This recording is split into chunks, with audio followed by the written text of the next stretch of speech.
Ladies to you, in whose defence and right Fletcher's brave muse prepared herself to fight. A battle without blood, 'twas well fought too. The victory's yours, though got with much ado. We do present this comedy in which a rivulet of pure wit flows, strong and rich. In fancy, language, and all parts that may add grace and ornament to a merry play. Which this may prove, yet not to go too far, in promises from this our female war. We do entreat the angry men would not expect the mazes of a subtle plot, set speeches, high expressions, and what's worse, in a true comedy, politic discourse. The end we aim at is to make you sport, yet neither gall the city nor the court. Hear and observe his comic strain, and when ye are sick of melancholy, see it again. 'Tis no dear physic, since 'twill quit the cost, or his intentions with our pains are lost.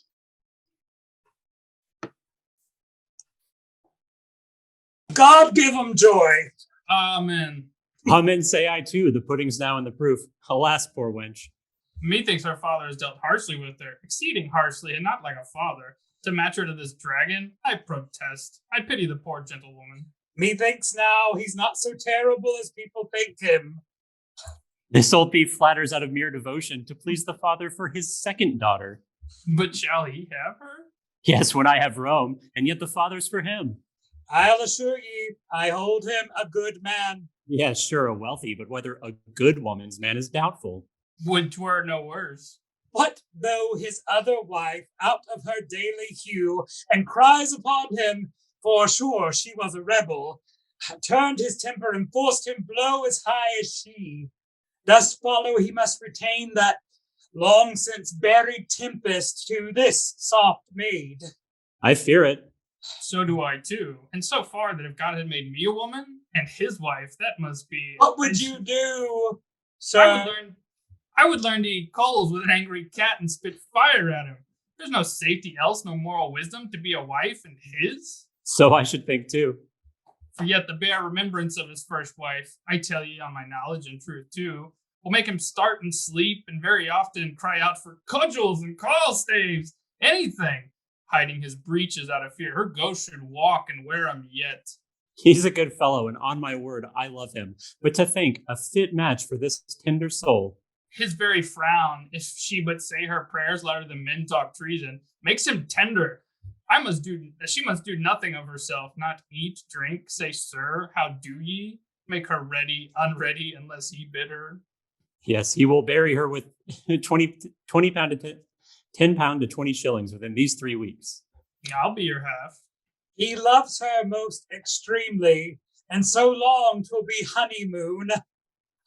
Now, Jakes, you are a busy man, I'm sure.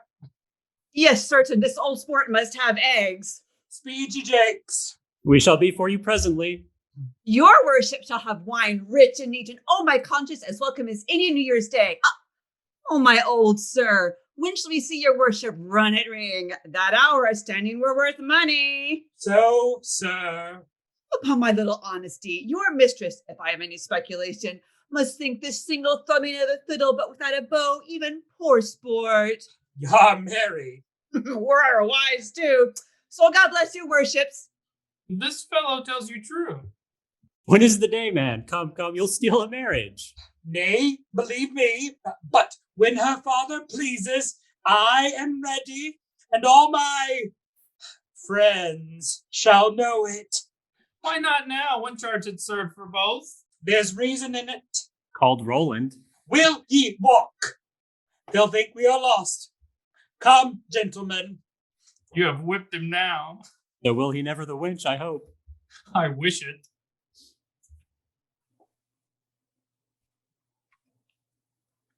Now, Livia, if you'll go away tonight, if your affections be not made of words. I love you, and you know how dearly, Roland.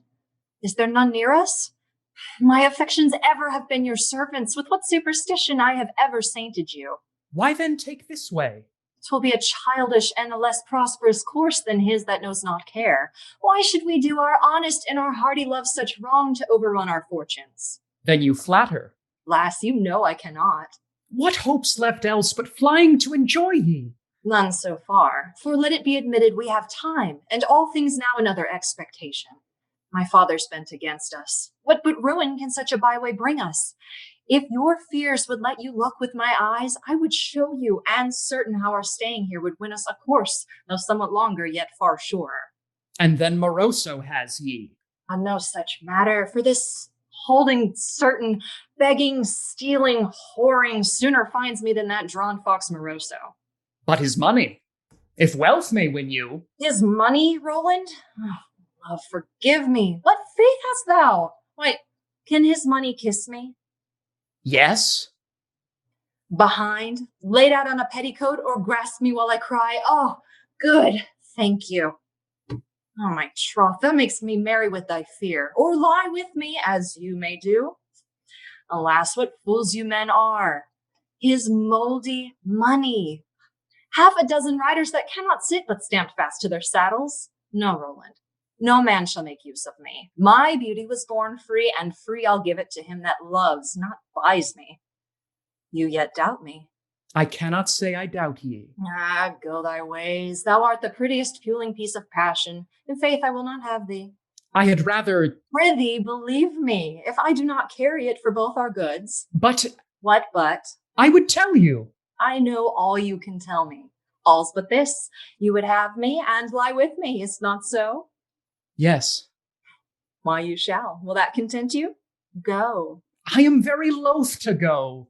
Now, O my conscience, thou art an honest fellow. Here's my sister. Go, prithee, go. This kiss, and credit me. Ere I am 3 nights older, I am for thee. You shall hear what I do. Farewell. Farewell. Alas, poor fool, how it looks. It would even hang itself should I but cross it. For pure love to the matter, I must hatch it. Nay, never look for merry hour, Maria, if now you make it not. Let not your blushes, your modesty, and tenderness of spirit make you continual anvil to his anger. Believe me, since his first wife set him going, nothing can bind his rage. Take your own counsel. You shall not say that I persuaded you, but if you suffer him... Stay, shall I do it? Have you a stomach to it? I never showed it. Will show the rarer and the stronger in you, but do not say I urged you. I am perfect, and I'll do it. Farewell all poor thoughts, but spite and anger, till I have wrought a miracle. Now, cousin, I am no more the gentle tame Maria. Mistake me not. I have a new soul in me, made of a north wind, nothing but tempest. And like a tempest shall make it all ruin, till I have my will run out. This is brave now, if you continue it, but your own will lead you. Adieu, all tenderness, I dare continue. Maids that are made of fears and modest blushes, view me and love example. Here's your sister. Oh, here's the brave old man's love. That loves the young man.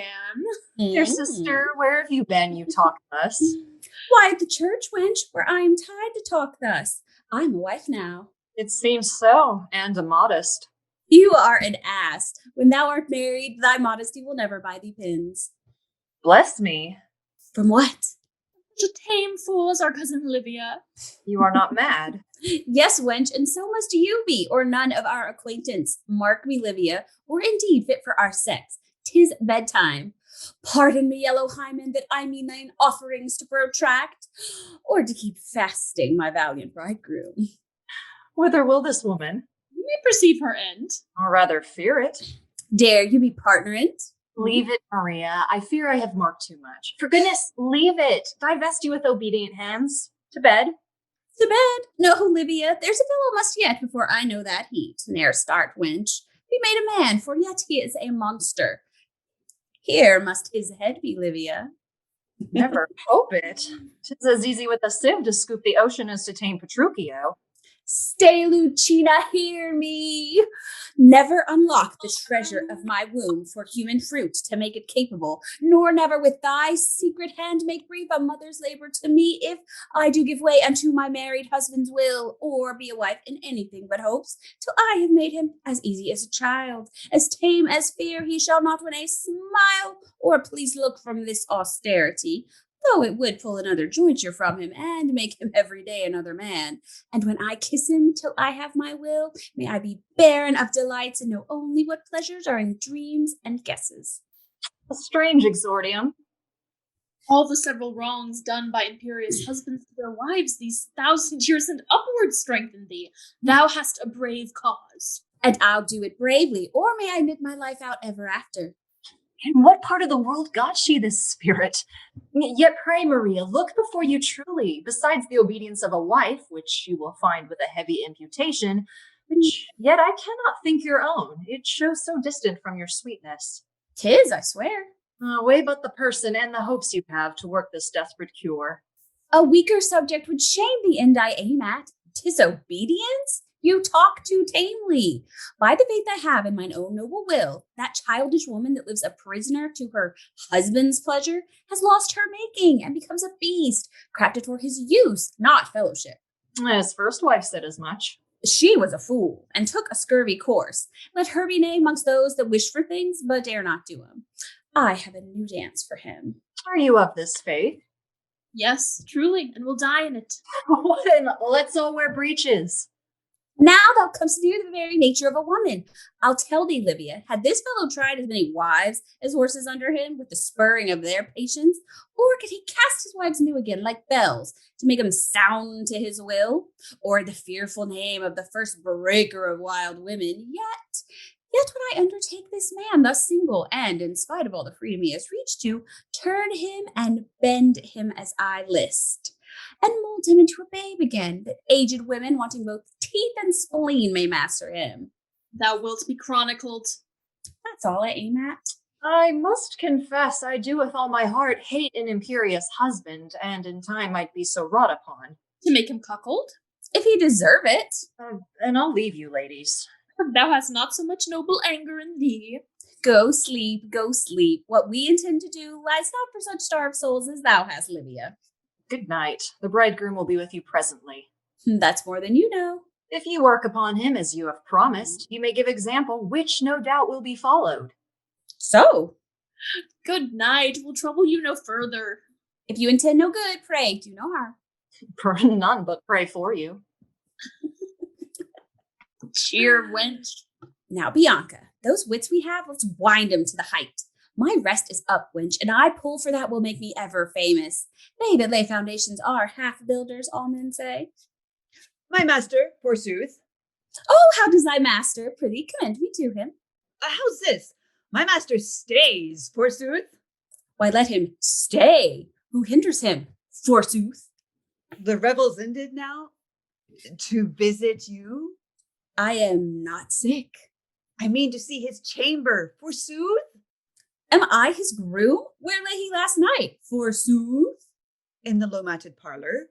Well, there lies his way by the long gallery. I mean your chamber. You're very merry, mistress. Well, 'tis a good sign I am stout-hearted, Jakes. But if you'll know where I lie, follow me, and what thou seest, deliver to thy master. Do, gentle Jakes. Ha! Is the wind in that door? By Our Lady, we shall have foul weather then. I do not like the shufflings of these women. I have observed them all this day, their whispers in one another's ears, their signs and pinches and breaking off into violent laughters, as if the end they purposed were their own. Call you this a wedding? Surely this is a knavery, a very trick, a dainty navy, marvelously finely carried. There's the comfort. What would these women do in ways of honor that are such masters in this way? Well, my sir has been as good at any as finding out these toys. If he lose it now, upon his own peril must be it. Oh, I must follow.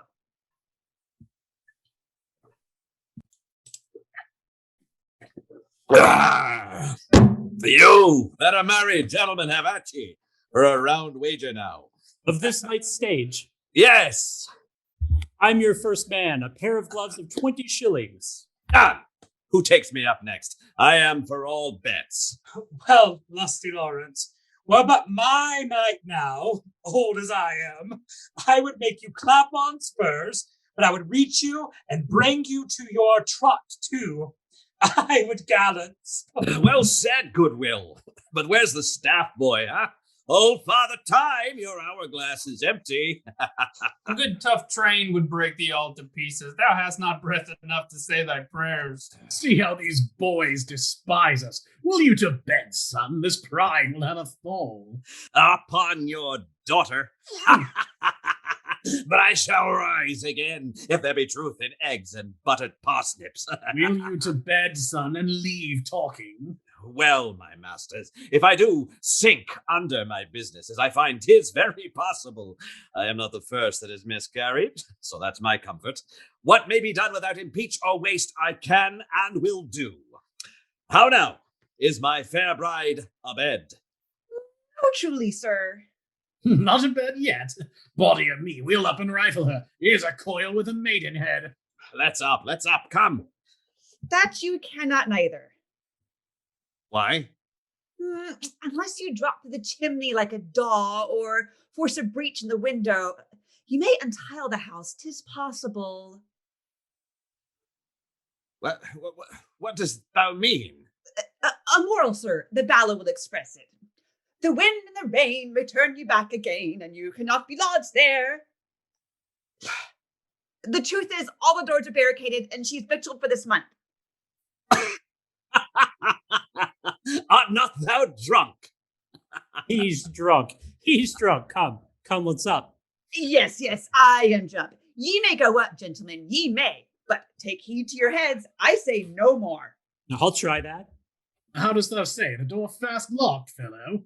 Yes, truly, sir, 'tis locked and guarded too, and 2 as desperate tongues planted behind it as ere yet battered. They stand upon their honors. How's this? How's this? They are... Is there another with her? Yes, Mary is there, and an engineer. Who's that, for heaven's sake? Colonel Bianca. She commands the works. I am but a poor man, but if you'll give me leave, I'll venture a year's wages. Draw all your forces before it, and mount your ablest piece of battery. You shall not enter there these 3 nights yet. I should laugh at that, good Jakes. Beat back again. She's fortified forever. Am I drunk now, sir? He that dares most go up now and be cooled. I have scaped a pretty scouring. What, are they mad? Have we another bedlam? They do not talk, I hope. Oh, terribly, extremely fearful. The noise at London Bridge is nothing near her. How got she tongue? As you got tale, she was born to it. Locked out of doors, and on my wedding night? Nay, and I suffer this. I may go graze. Come, gentlemen, I'll batter. Are these virtues? Do and be beaten off with shame as I was. I went up, came to the door, knocked, nobody answered, knocked louder, and yet heard nothing. Would have broke in by force when suddenly a waterword flew from the window with such violence had I not ducked quickly like a friar, cetera quis nescit. The chamber is nothing but a mere ostend in every window, pewter cannons mounted. You'll quickly find with what they are charged, sir. Why then, tantara for us. And all the lower works line sure with small shot, long tongues with firelocks, that at 12 score hit blank to the heart. Now, and ye dare go up.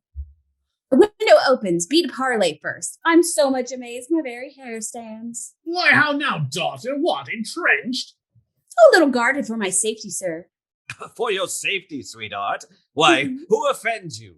I come not to use violence.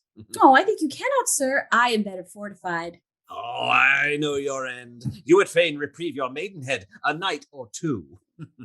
Yes, or 10, or 20, or say 100, or indeed till I list alive with you. That's a shrewd saying from this present hour. I never will believe a silent woman. When they break out, they are bonfires. Do you list lie with him? Why, who are you, madam? That trim gentleman's wife, sir. Oh, cry you mercy. Do you command too? Yes, Mary, she does, and in chief. I do command, and you shall go without. I mean your wife, for this night. And for the next 2 wench, and so as follows. Thou wilt not, wilt thou? Yes, indeed, dear father, until he seal to what I shall set down for anything I know forever. I find all the pity bestowed upon this woman makes but an anagram of an ill wife, for she never was virtuous. You'll let me in, I hope, for all this jesting? Hope still, sir. You will come down, I am sure. I'm sure I will not. I'll fetch you then. The power of the whole county cannot, sir, unless we please to yield, which yet I think we shall not. Charge when you please. You shall hear quickly from us. Bless me from a chicken of thy hatching. Is this miming? Prithee, Maria, tell me what's the reason, and do it freely. You deal thus strangely with me. You are not forced to marry. Your consent went equally with mine, if not before it. I hope you do not doubt. I want that metal a man should have to keep a woman waking. I would be sorry to be such a saint yet. My person, as it is not excellent, so 'tis not old, nor lame, nor weak with physic, but well enough to please an honest woman that keeps her house and loves her husband. 'Tis so. My means and my conditions are no shamers of him that owes them. All the world knows that. And my friends, no reliers on my fortunes. All this I believe, so far am I from making these the ends I aim at. That I were yet unmarried, free to choose through all the tribes of men, I'll take Petruchio in shirt with 110 gross to pay the priest before the best man living, or the ablest that e'er leaped out of Lancashire, and they are the right ones. Why do you play the fool then, and stand prating out of the window like a broken miller? If you will have me credit you, Maria, come down and let your love confirm it. Stay there, sir, that's a bargain's yet to make. Play sure, wench, the pack's in thine own hand. Let me die lousy if these two wenches be not brewing knavery to stock a kingdom. Why, this is a riddle. I love you, and I love you not. 'Tis so. And until your own experience do untie this distance I must keep. If you talk more, I am angry, very angry. Oh, I'm glad on't, and I will talk. Prithee, peace! Let me not think thou art mad. I tell thee, woman, if thou goest forward, I am still Petruchio. And I am worse, a woman that can fear neither Petruchio Furious nor his fame, nor anything that tends to our allegiance. There's a short method for you. Now you know me. If you can carry it so, 'tis very well. No, you shall carry it, sir. Peace, gentle Lobel. Use no more words, but come down instantly. I charge thee by the duty of a child. Prithee, come, Maria. I forgive all. Stay there. That duty that you charged me by, if you consider truly what you say, is now another man's. You gave it away in the church, remember, to my husband. So all you can exact now is no more, but only a due reverence to your person, which I thus pay. Your blessing, and I'm gone to bed for the night. This is monstrous. That blessing that St. Dunstan gave the devil if I were near thee, I would give thee. Pull thee down by the nose. By that duty you owe to me, Maria, open the door and be obedient. I am quiet yet. I do confess that duty. Make your best on't.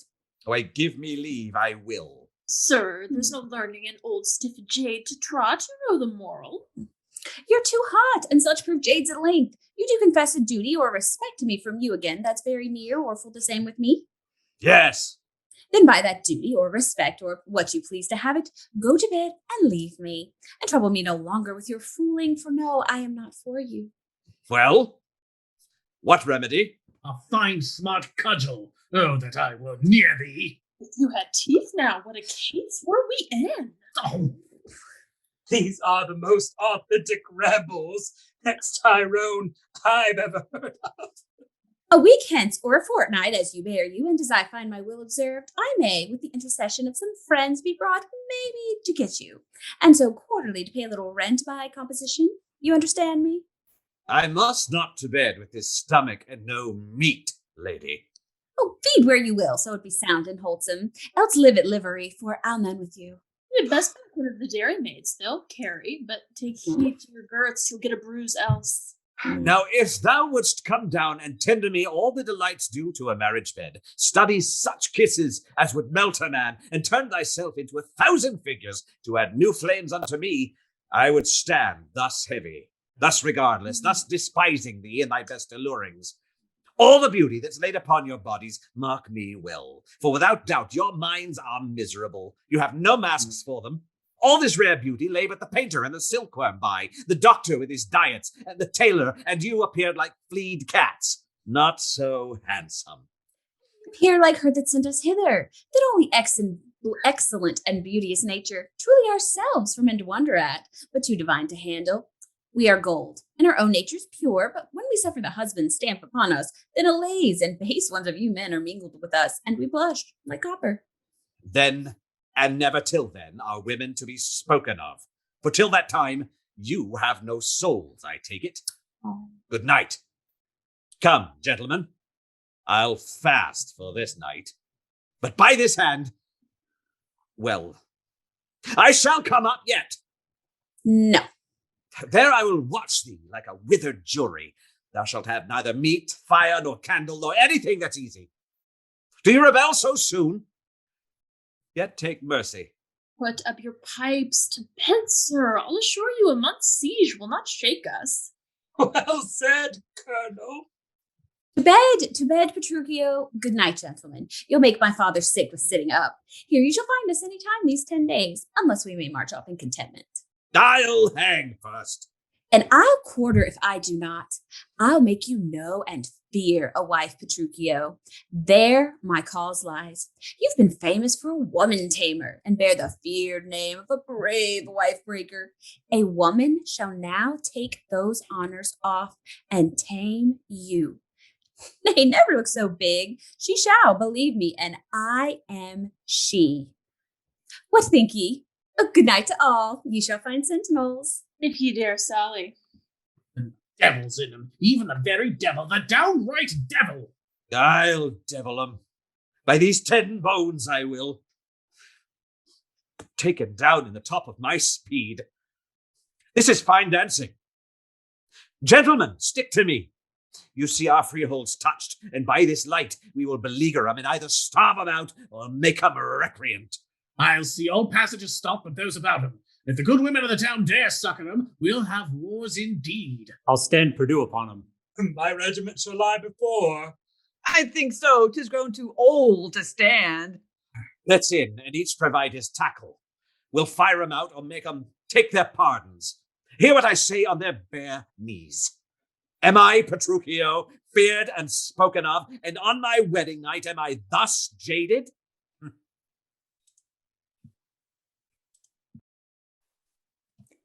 Now, Pedro, Very busy, Master Roland.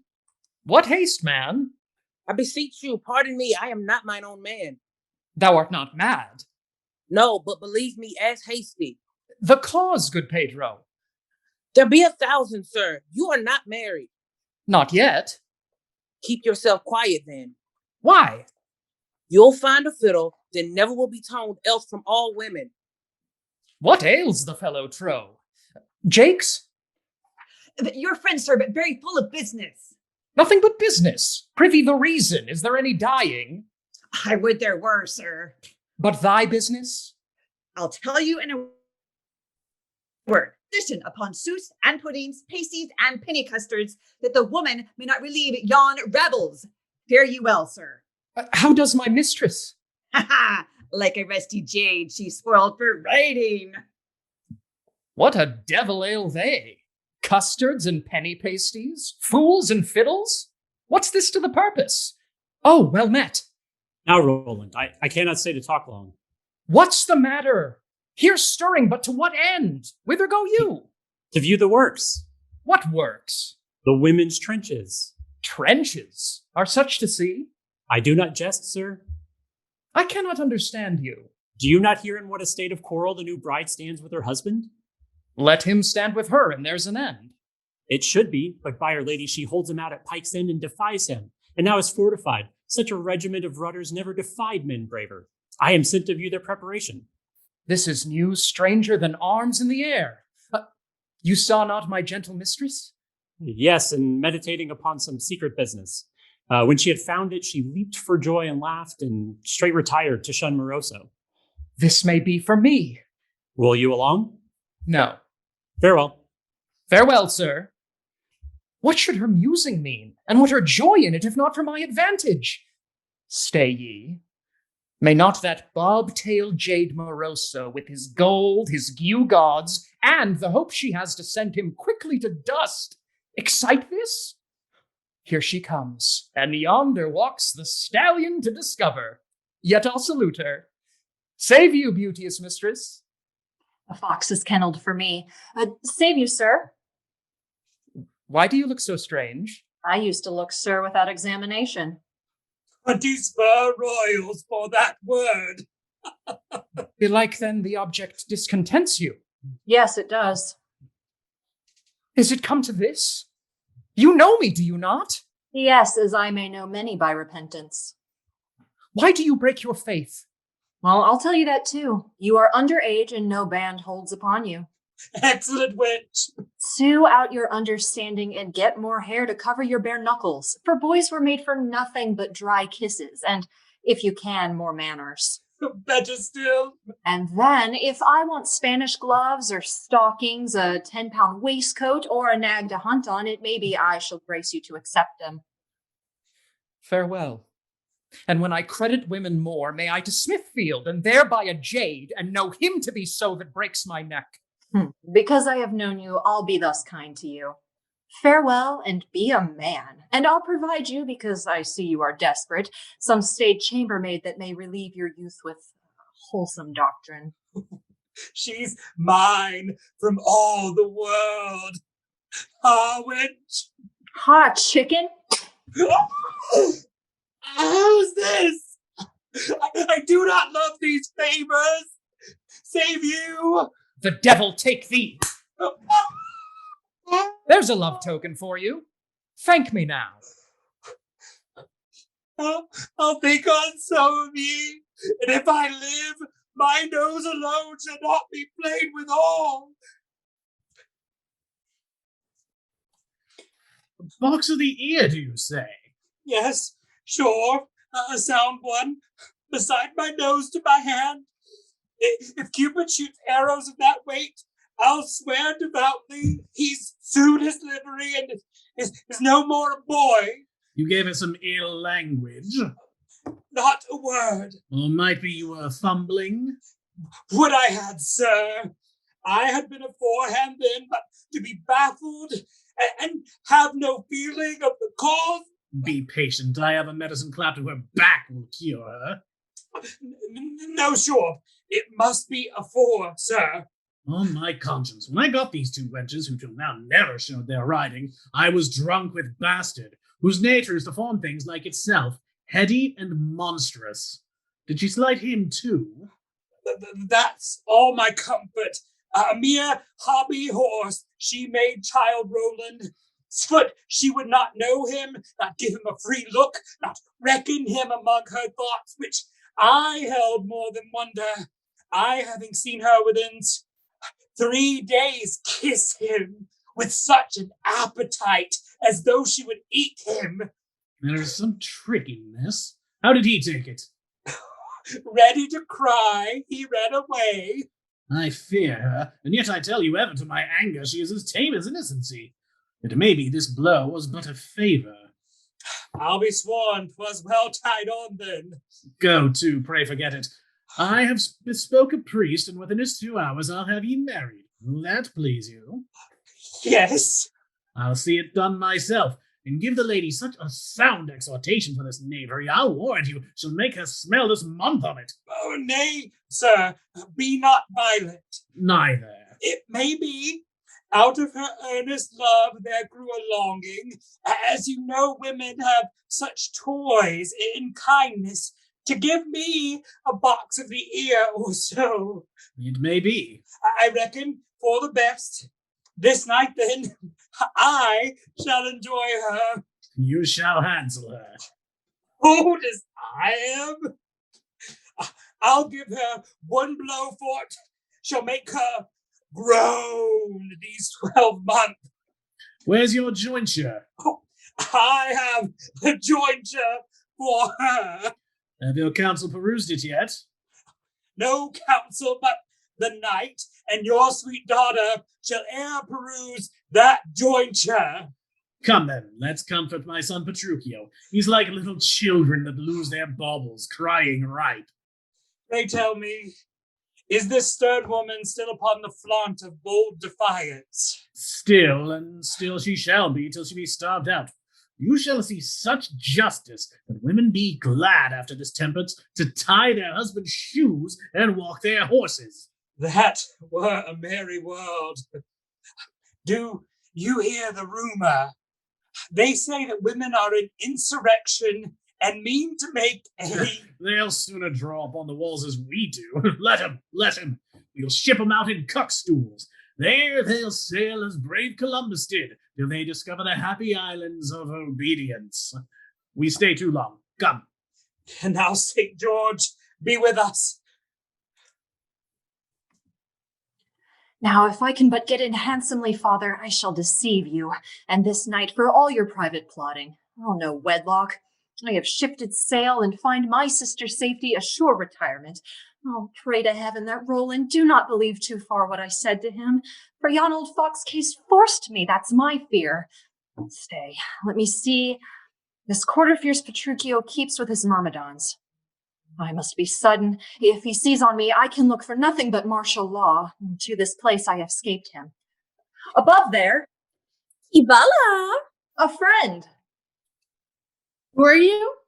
Look out and know. Alas, poor wench, who sent thee? What weak fool made thy tongue his order? I know you come to parley.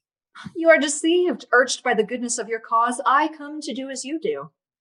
You're too weak, too foolish to cheat us with your smoothness. Do we not know thou hast been kept up tame? Believe me. No, prithee, good Livia, utter thy eloquence somewhere else. Good cousin, put up your pipes. We are not for your palate. Alas, we know who sent you. On my word. Tamer, you must not think your word, or by your maidenhead, or such Sunday oath sworn after evensong, can inveigle us to lose our hand fast.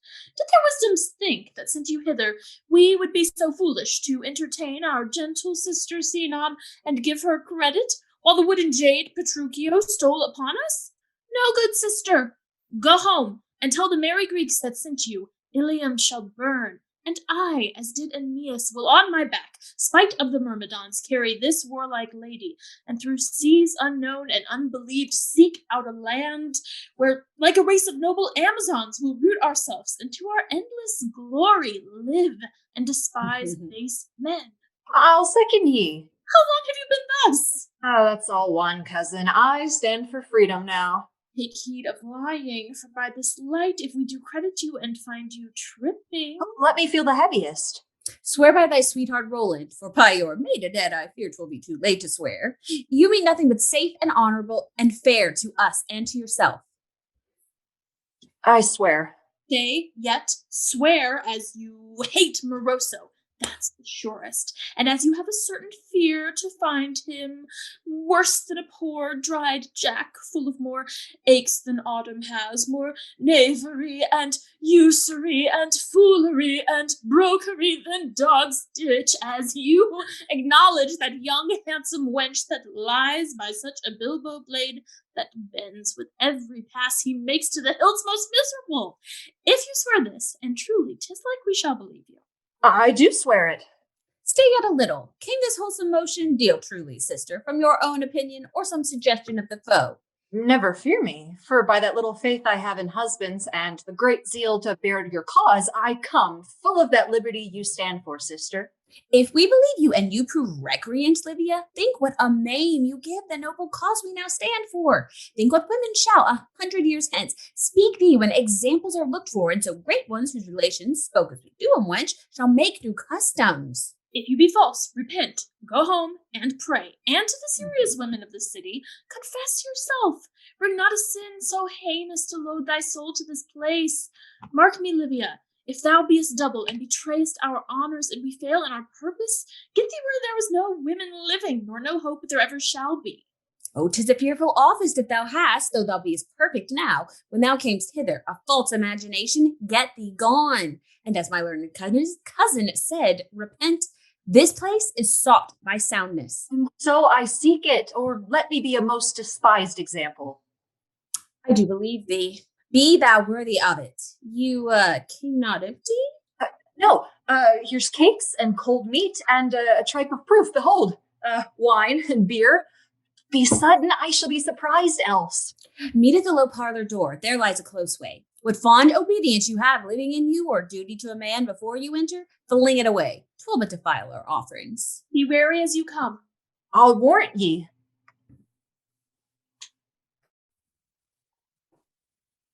Now, Roland, How do you? how dost thou, man? You look still. Yes. Pray, can you tell me, Tranio, who knew the devil first? A woman. So, were they not well acquainted? Maybe so, for they had certain dialogues together. He sold her fruit, I take it. Yes, and cheese that choke mankind after. Canst thou tell me whether that woman ever had a faith after she had eaten? That's a school question. No, 'tis no question. For believe me, Tranio, that cold fruit after eating bred not in her but windy promises and colic vows that broke out both ways. Thou hast heard, I am sure, of Aesculapius, a far-famed surgeon, one that could set together quartered traitors and make 'em honest men. How dost thou, Roland?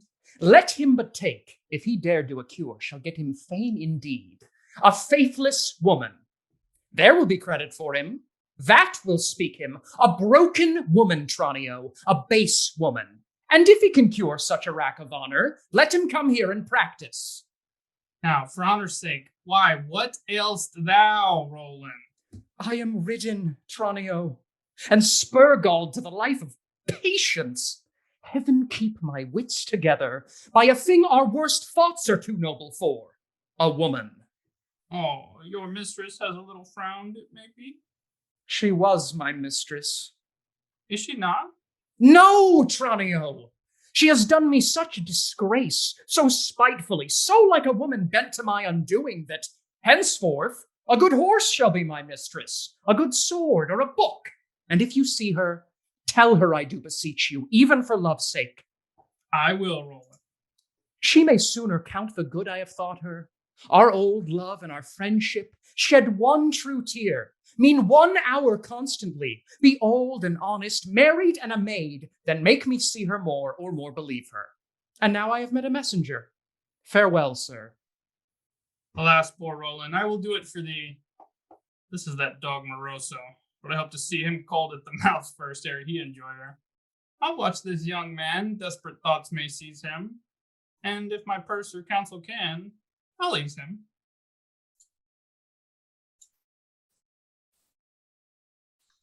For look you, gentlemen, say that I grant her, out of my free and liberal love, a pardon, which you and all men else know she deserves not. My friends, can the world leave off laughing? I think not. No, by Jove, they cannot.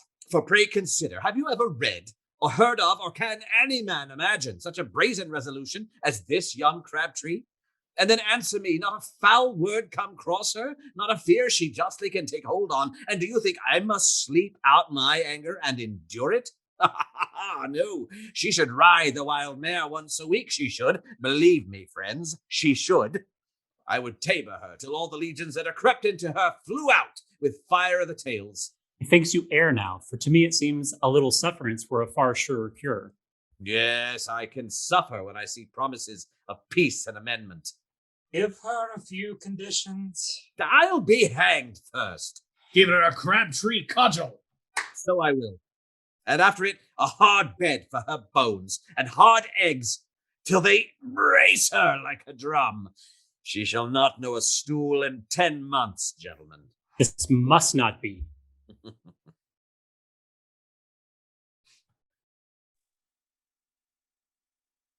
All the women's their kingdoms on ye! They swarm like wasps, but nothing can destroy them but the stopping of the hive and the smothering of them. Stand your ground, sir. All the devil's stench are broken up on us like a cloud of thunder. There are more women marching hitherward in rescue of my mistress than ever turned tail at Sturbridge Fair, and I believe it's fiery. The forlorn hopes led by a tanner's wife. I know her by a hide, a desperate woman. She fled her husband in her youth and made reins of his hide to ride the parish. Take them all together, they are a genealogy of ginnets, gotten and born thus, by the boisterous breath of husbands. They heave ye stool upon stool, and fling main potlids and tongues till, like thunderbolts, till overlaid they fall beneath the weight. There's ne'er one of them, the worst and the weakest, take where you will, but dare attempt the raising against the sovereign peace of Puritans. Lo, you fierce Petruchio, this comes of your impatience. There's one running the bears against the cannon of town, made it good and fought him. Then they are victualized with pies and puddings, the trappings of good stomachs, noble ale, the true defender, sausages and smoked ones, if need be, such as served for pikes, pork and a bottle of Mecklenburg, a stout Briton that will stand to them. And what else they want, they war for. Come to council. Now you must grant conditions, or the whole kingdom will have no other talk with this. Away then, and let's advise the best. Why do you tremble? Have I lived thus long to be knocked on the head with a half-watching beetle? Pray be wise, sir. Come, something I'll do, but What it is, I know not. To counsel then, and let's avoid their follies. I am indifferent, though I must confess I had rather see her carted. No more of that, sir. Are you resolved to give her fair conditions? 'Twill be the safest way. I am distracted. Would I had run my head into a halter when I first wooed her. If I offer peace, she'll urge her own conditions. That's the devil. Why say she do? Say I am made an ass, then. I know her aim. May I, with reputation, answer me this, with safety of mine honor, after the mighty manage of my first wife, suffer this Sicily? Ere she have warmed my sheets, ere grappled with me, this painted foist, this cockle boat, to hang her fights out, and defy me, friends, a well-known man of war? If this be equal, and I may suffer, say, and I have done. I do not think you may. You'll make it worse, sir. Pray hear me, good Petruchio, but even now you were contented to give all conditions, to try how far she would carry. 'Tis a folly, and you will find it so, to clap the curb on, ere you be sure it proves a natural wildness and not forced. Give her conditions, for on my life this is a trick put into her and not her own. I should believe so too. You'll find it so. Then if she flounder with you, clap spurs on, and in this you'll deal with temperance. Avoid the hurry of the world. And lose. No honor on my life, sir. I will do it. It seems they are very merry. Why, God hold it. Now, Jakes. They're in the flaunt, sir. Yes, we hear 'em. They have got a stick of fiddles, and they firk it in wondrous ways. The two great cappuccinos down to their coats, tucked into their bare breeches, and bid them kiss them. That's the burden. Oh, they have got Metlegen and audacious ale, and they talk like tyrants. How knowest thou? I peeped in at a loose lang skit. Well, there's more maids than Boblin. And more men than Michael. That's my concern. Hark! City women and country women. Look out. Good evening, ladies. I'll give you good evening, sir. How have you slept tonight? Oh, exceedingly well, sir. Did you not wish me with you? No, believe me, I never thought upon you. Oh, is that he? Yes. Sir, She has drank hard, mark her hood. you are. Learnedly drunk, all hang else. Let her utter. I must tell you, viva voce friend, a very foolish fellow. There's an ale figure. Forward, sister. You have espoused here a hardy woman, a comely and courageous, Well, I have so. and to the comfort of distressed damsels, women outworn in wedlock and such vessels, this woman has defied you. It should seem so. And why? Yes, can you tell? For 13 causes. Pray by your patience, mistress. Forward, sister. Do you mean to treat of all these? Who shall let her? You hear, Velvet Hood, we come not now to hear your doctrine. For the first, I take it, it doth divide itself into 7 branches. Hark you, good Maria. Have you got a catechizer here? Good zeal. Good three-piled predications, will you peace and hear the cause we come for? Yes, Bobtails, we know the cause you came for.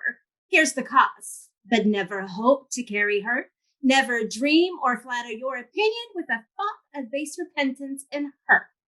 Give me sack by this, and next strong ale. Swear forward, sister. By all that's cordial, in this place we'll bury our bones, fames, tongues, our triumphs, and then all that ever yet was chronicled of woman. But this brave wench, this excellent despiser, this bane of dull obedience, shall inherit his liberal will and march off with conditions noble and worth herself. And brave ones, too. My hood shall make a horse cloth, and I'll lie under it like Joan of Gaunt. Ere I go less, my distaff struck up by me for the eternal trophy of my conquest, and loud fame on my head with 2 main bottles shall fill to all the world the glorious fall of old Don Julian. Yet a little further. We have taken arms in rescue of this lady, most just and noble. If he beat us off without conditions, and we recant, he use us as we deserve, and first degrade us of all our ancient chambering. Next, that the symbols of our secrecy, silk stockings, hue of our heels, our petticoats of arms, tear off our bodies, then our bod can break over our coward heads. And ever after, to make the tincture most notorious at all our crest, that'll lick our plackets, let laces hang, and we return again into our former titles, dairy maids. No more wars. Puissant ladies. Show conditions, and I freely accept them. Call in Livia. She's in the treaty too. How? Livia? Hear you that, sir. There's the conditions for ye. Pray peruse 'em. Yes, there she is. There'd been no right rebellion, and she held off. What think you, ma'am? Nay, nothing. I have enough of the prospect of my conscience, the world's end, and the goodness of a woman will come together. Are you there, sweet lady? Cry you mercy, sir. I saw you not. Your blessing? Yes, when I bless a jade that stumbles with me. How are the articles? This is for you, sir, and I shall think upon't. You have used me finely.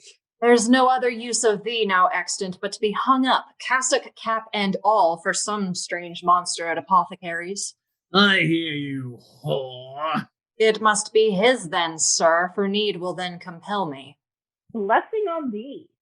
He will undo me in mere pans of coals to make him lusty. There's no talking to him. How are they, sir? As I expected.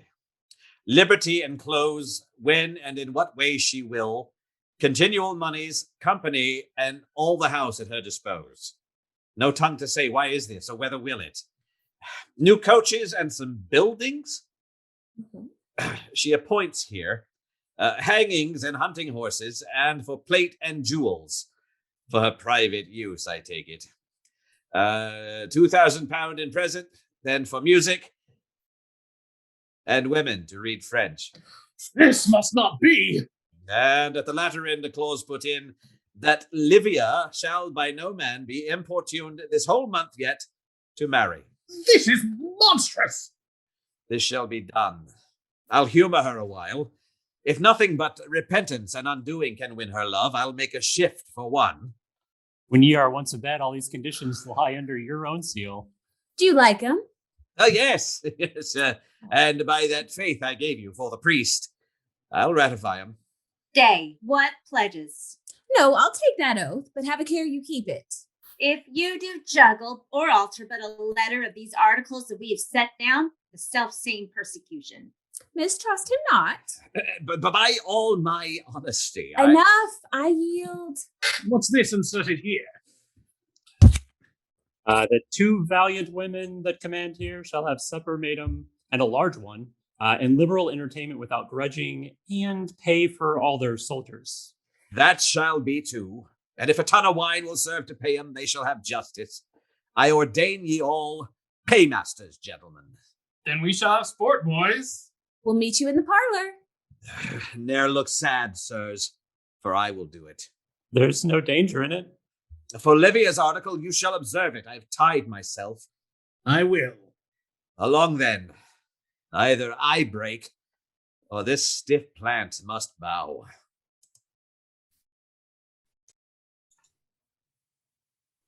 Come, you shall take my counsel. I shall hang first. I'll no more love, that's certain. 'Tis a bane, next that they poison rats with, the most mortal. No, I thank heaven I have got my sleep again, and now begin to write sense. I can walk ye a long hour in my chamber like a man, and think of some thing that may better me. No more I, me's, and miseries, Tranio. Come near my brain. I'll tell thee, had the devil but any essence in him of a man, and could be brought to love, and love a woman, 'twould make his headache worser than his horns do, and firk him with a fire he never felt yet, would make him dance. I tell thee, there is nothing under the sun so desperate, so mad, so senseless, poor and base, so wretched, roguey, and scurvy, Whether wilt thou, Roland? as 'tis to be in love. And why, for virtue's sake? And why, for virtue's sake, dost thou not conceive me? No, by my troth. Pray then, and heartily, for fear thou fall into it. I'll tell thee why, too, for I have hope to save thee. When thou lovest, and first beginst to worship the gilt calf, imprimis, thou hast lost thy gentry, and like a prentice flung away thy freedom. Forthwith thou art a slave. That's a new doctrine. Next thou art no more man. What then? A frippery. Nothing but braided hair and penny ribbon. If thou canst so love frippery, keep thy making, yet thou wilt lose thy language. Why? Oh, Tranio, those things in love ne'er talk as we do. No? No, without doubt. They sigh and shake the head and sometimes whistle dolefully. No tongue? Yes, Tranio, but no truth in't, nor no reason. And when they cant, for 'tis a kind of canting, ye shall hear if you reach to understand 'em, such gibberish, such believe me. Oh, I protest, sweet. Oh, dear heavens. A pox on, this is nothing. Thou hast hit it. Then talks she 10 times worse, and writhes and wriggles as though she had the itch. And so it may be. Why, thou art grown a strange discoverer. Of mine own follies, Tranio. Wilt thou rolling certain ere love again? I think so. Certain. And if I be not dead drunk, I shall keep it. Tell me but this, what dost thou think of women? Why, as I think of fiddles, they delight me till their strings break. What strings? Their modesties, faiths, vows, and maidenheads. For they are like kits, they have but 4 strings to 'em. What wilt thou give me for 10 pounds now when thou next lovest, and the same woman still? Give me the money, 100 in my bond for it. But pray hear me, I'll work all means I can to reconcile ye. Do. Give me the money. There. Work, Tranio. You shall go sometimes where she is. Yes, straight. Oh, this is the first good I e'er got by woman. You would think it strange now if another beauty as good as hers, say better. Well? Conceive me, this is no point of the wager. That's all one. If she loves you as much, or more, than now she hates you. 'Tis a good hearing. Let him love. 10 pound more, I never loved that woman. There it is. And so 100 if you lose. 'Tis done. Have you another to put in? No, sir. I am very sorry. Now will I erect a new game and go hate for the bell. I am sure I'm in excellent case to win. I must have leave to tell you, and tell truth too, what she is and how she suffers for you. 10 pound more, I never believe you. No, sir, I am stinted. Well, take your best way then. Let's walk. I'm glad your sullen fever's off. Shalt see me, Tranio, a monstrous merry man now. Let's to the wedding. And as we go, tell me the general hurry of these mad wenches and their works. I will. And do thy worst. Something I'll do. Do, Tranio.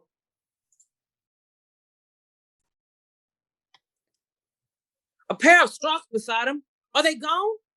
Yes, they are gone, and all the pans of the town beating before them. What strange admonitions they gave my master, and how fearfully they threatened if he broke them. Oh, my conscience. He found his full match now. That I believe, too. How did she entertain him? He looked on him. But scurvily. With no great affection that I saw. And I heard some say he kissed her, but 'twas upon a treaty, and some copies say, but her cheek. Jakes, what was thou for such a wife now? Full as many prayers as his most zealous Puritan conceded against the players, and to a good his tune, too. But against her, whew, that heaven would.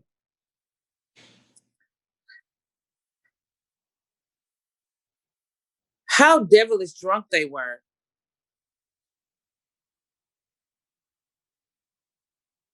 Bless me. Out upon her. How she turned down the braggart. Aye, that sunk her. The drink was well put to her. What a somersault when the chair fell and she fetched with her heels upward. What a piece of landscape she discovered.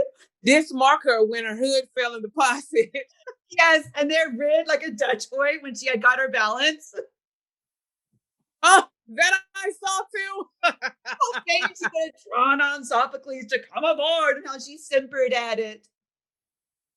I warrant she's been a worthy striker. In the heat of summer, there had been some hope on it, for then old women are cool sellers. Hanger. Covered him in hairy groat and belched out such courtship upon my life has given him 20 stools since. Believe my calculation, these old women, when they're a little tippled and a little heated, are like new wheels. They're roar you out of the town till they be greased. The city syncopates, Dane toast and butter. Had a bob, too. Yes, but she was a sullen drunk and given to filching. I see her offer it a spoon. Oh, there's my master. I do not like his look. I fear he's fasted for all his preparation. Let's steal by him.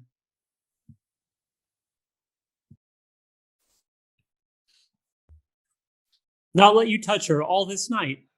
Not touch her. Where was your courage? Where was her obedience? Never poor man was shamed so. Never rascal that keeps a stud of whores was used so basely. Pray tell me one thing truly. Do you love her? I would I did not. Upon that condition I passed thee half my land. It may be then her modesty required a little violence. She swore my force might weary her. But win her I never could, nor should till she consented, and I might take her body prisoner, but for her mind and appetite. 'Tis strange, this woman is the first I ever read of refused a warranted occasion and standing on so fair terms. I shall quit her. Used you no more, Art? Yes, I swore to her, and by no little ones, if presently, without more disputation on the matter, she grew not nearer to me, and dispatched me, and willingly and eagerly and sweetly, I would to her chambermaid. Then she started. No more than I do now. Marry, she answered, if I were so disposed, she could not help it, but there was one called Jakes, a poor butler, one that might well content a single woman. And he should tilt her. To that sense. And last she bade me yet these 6 nights look for nothing, nor strive to purchase it, but fair good night, and so good morrow. Stay. Was she thus when you wooed her? Nothing, Sophocles, more keenly eager. I was oft afraid she had been light and easy. She would shower her kisses so upon me. Then I fear another spokes in the wheel. Now thou hast found me. There gnaws my devil, Sophocles. Oh, patience, preserve me that I make her not example, but by some unworthy way, as fleeing her, boiling her, drying her. I hear her.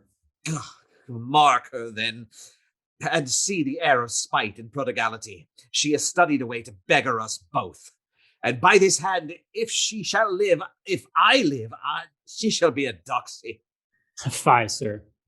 I do not like that dressing. 'Tis too poor. Let me have 6 gold laces, broad and massy, and betwixt every lace a rich embroidery. Line the gown through with plush perfumed, and purfle all the sleeves down with pearl. What think you, Sophocles? In what point stands my state now? For those hangings, let them be carried away where I gave appointment. They are too base for my use. And bespeak new pieces of the civil wars of France. Let them be large and lively, all silkwork, the borders gold. I'm merry, sir. This cuts it. That 14 yards of satin give my woman. I do not like the color. 'Tis too civil. There's too much silk in the lace, too. Tell the Dutchman that brought the mares he must with all speed send me another suit of horses. I much care not what price they bear, so they be sound. Where's the horseman? She means to ride a great horse. With a side saddle? Yes, and she'll run a tilt within this 12-month. Tomorrow I'll begin to learn, but pray, sir, have a care he be an easy doer. 'Twill spoil a scholar else. An easy doer? Did you hear that? Yes, I shall meet her morals ere it be long, I fear not. Oh, good morrow. Good morrow, lady. How's it now? Fate sickly. This house stands in an ill air. Yet more charges? Subject to rots and ruins. Out on it 'tis nothing but a tilled fog. What think you of the lodge, then? I'd like the seat, but 'tis too little. Sophocles, let me have thy opinion. Thou hast judgment. 'Tis very well. What if I pluck it down and build a square upon it with 2 courts still rising from the entrance? And in the midst a college for young scolds. And to the southward taking a garden of some 20 acres and cast it of the Italian fashion, hanging. And you could cost yourself so too, lady. Pray, will not this cost much money? Oh, some 5,000. Say 6. Oh, I'll have it battled too. And gilt? Maria, this is a fearful course you take. Pray, think on it. You are a woman, now a wife, and his that must in honesty and justice look for some due obedience from you. That bare word shall cost you many a pound more. Build upon it. Tell me of due obedience? What's a husband? What are we married for? To carry sumpters? Are we not one piece with you and as worthy our own intentions as you yours? Pray, hear me. Take 2 small drops of water, equal weight. Tell me which is heaviest and which ought to first descend in duty. You mistake me. I urge not service from you, nor obedience in way of duty, but of love and credit. All I expect is but a noble care of what I have brought you, and of what I am, and what our name may be. That's in my making. 'Tis true, it is so. Yes, it is, Petruchio, for there was never man without our molding, without our stamp upon him, and our justice left anything 3 ages after him good and his own. Good lady, understand him.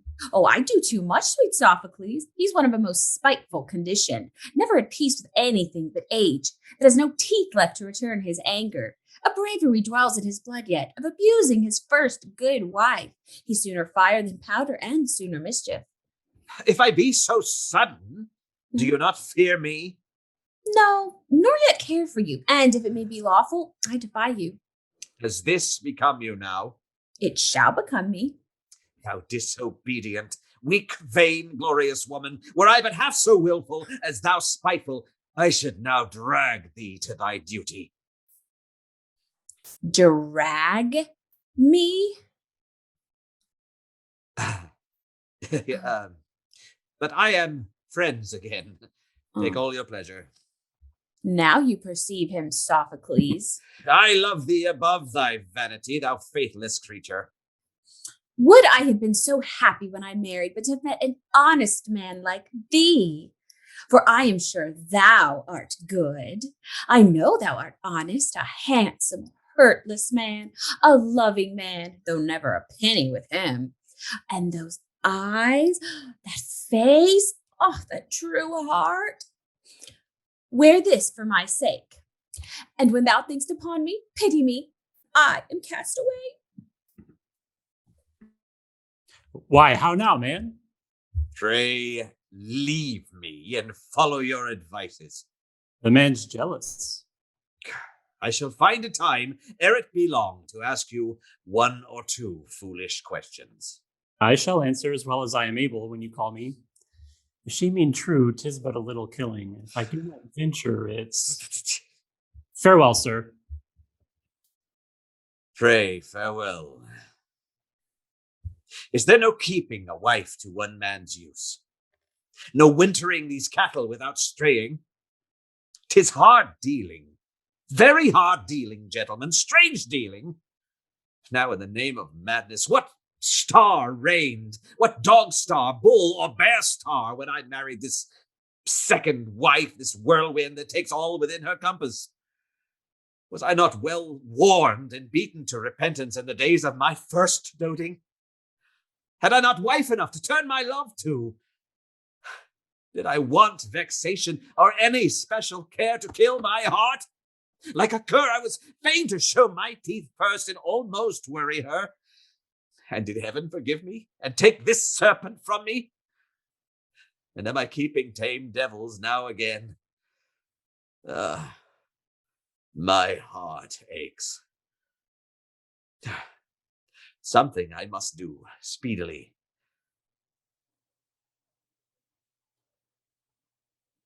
I'll die.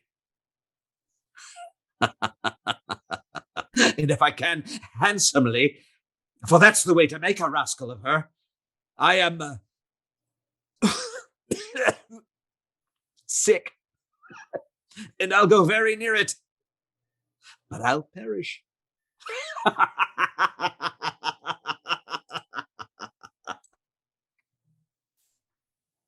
Then I must be content, sir, with my fortune. And I with mine.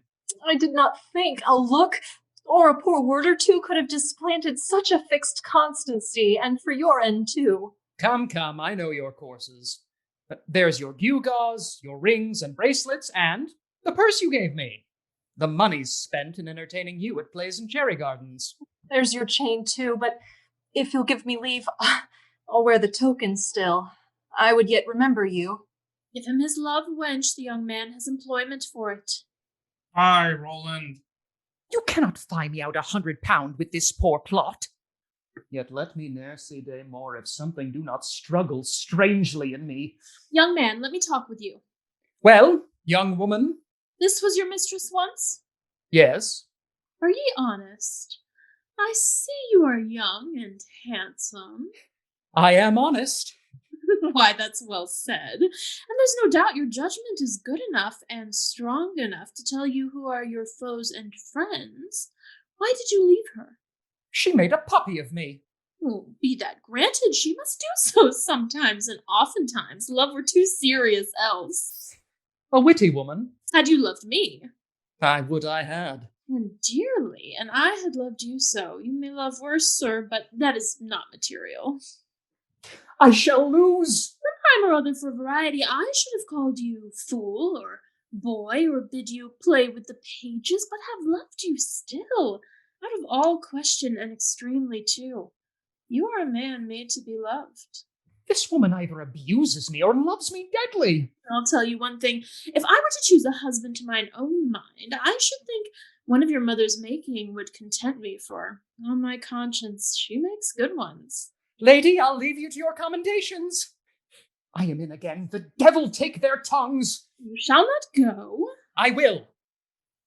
Yet thus far, Livia, your sorrow may induce me to forgive you, but never love again. If I stay longer, I have lost £200. Good sir, but this much? Turn if thou beest a man. But one kiss of you, one parting kiss, and I am gone too. Come. I shall kiss £50 away at this clap. We'll have one more, and then farewell. Farewell. Well, go thy ways, thou bearest a kind heart with thee. He's made a stand. A noble, brave young fellow, worthy a witch indeed. I will. I will not. He's gone. But shot again. Play you but your part, and I will keep my promise. 40 angels in fair gold, lady. Wipe your eyes. He's yours if I have any wit. I'll pay the forfeit. Come then, let's see your sister, how she fares now after her skirmish, and be sure Moroso be kept in good hand. Then all's perfect, Livia.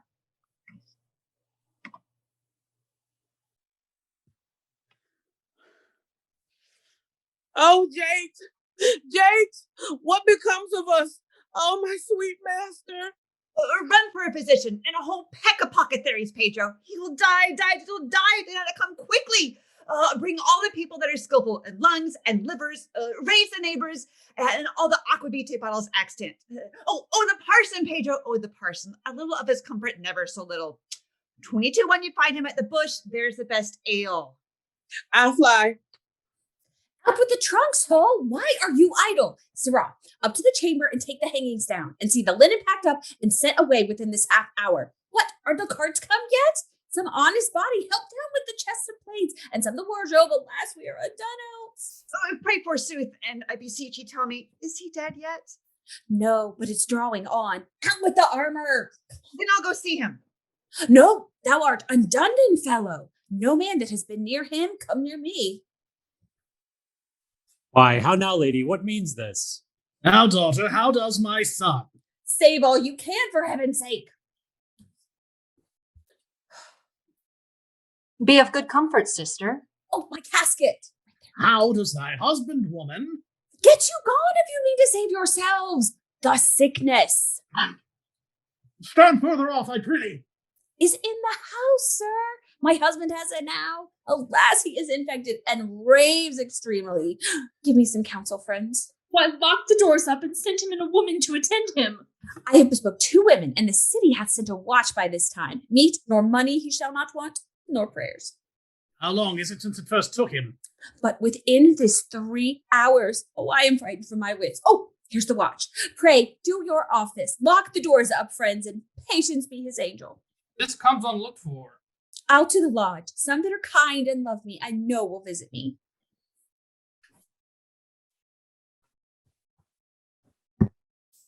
Do you hear, my masters?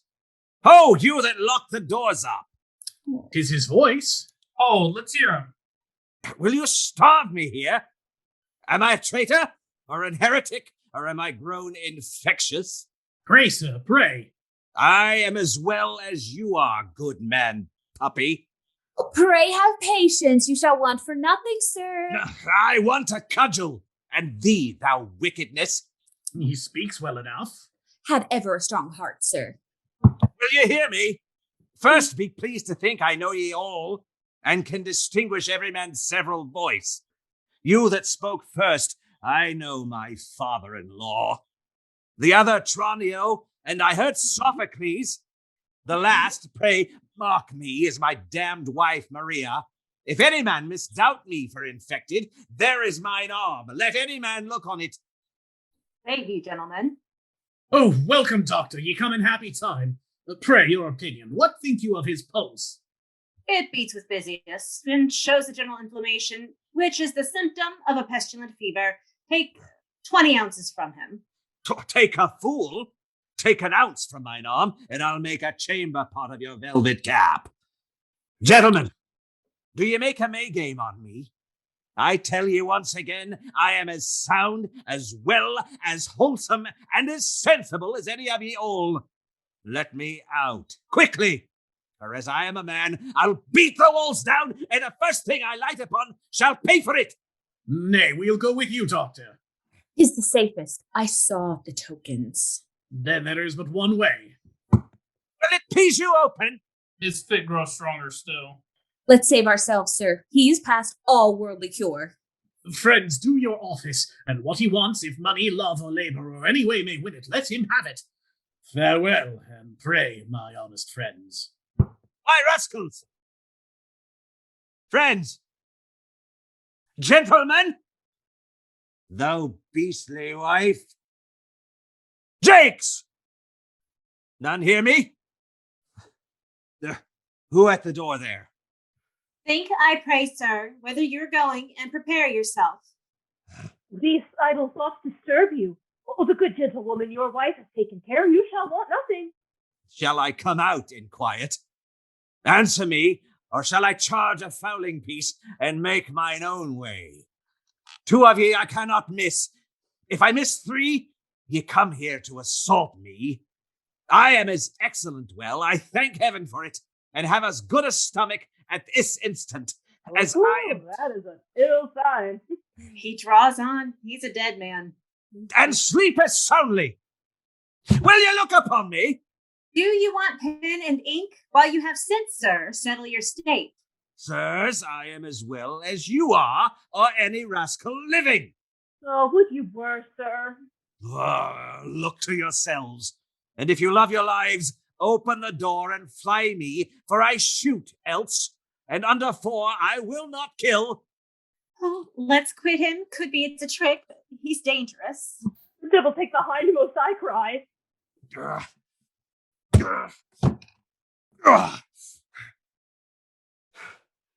Have among ye.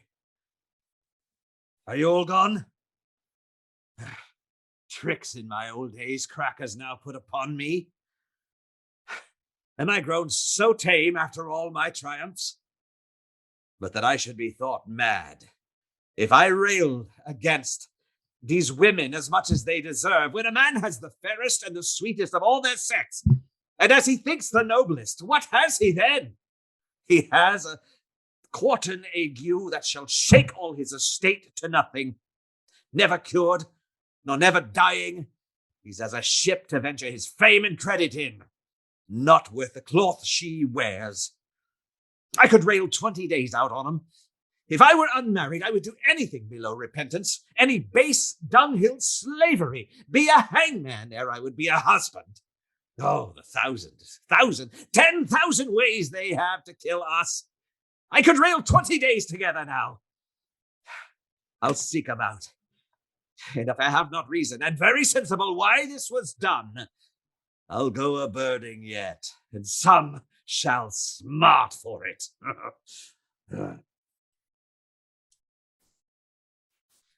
That I do love her is without all question, and most extremely, dearly, most exactly, and that I would even now, this present Monday, before all others, maids, wives, women, widows of what degree of calling, marry her, as certain too.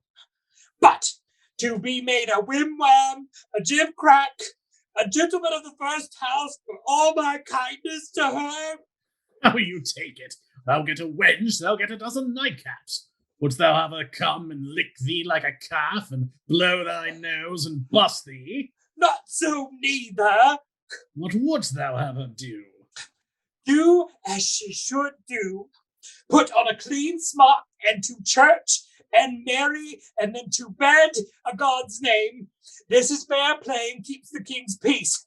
Let her leave her bobs. I have had too many of them, and her quillets.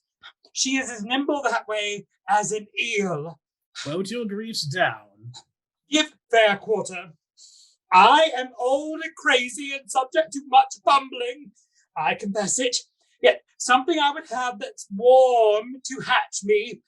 But understand me, I would have it so. I buy not more repentance in that bargain than the ware's worth I have. If you allow me, worthy your son-in-law, and your allowance, do it as a way of credit.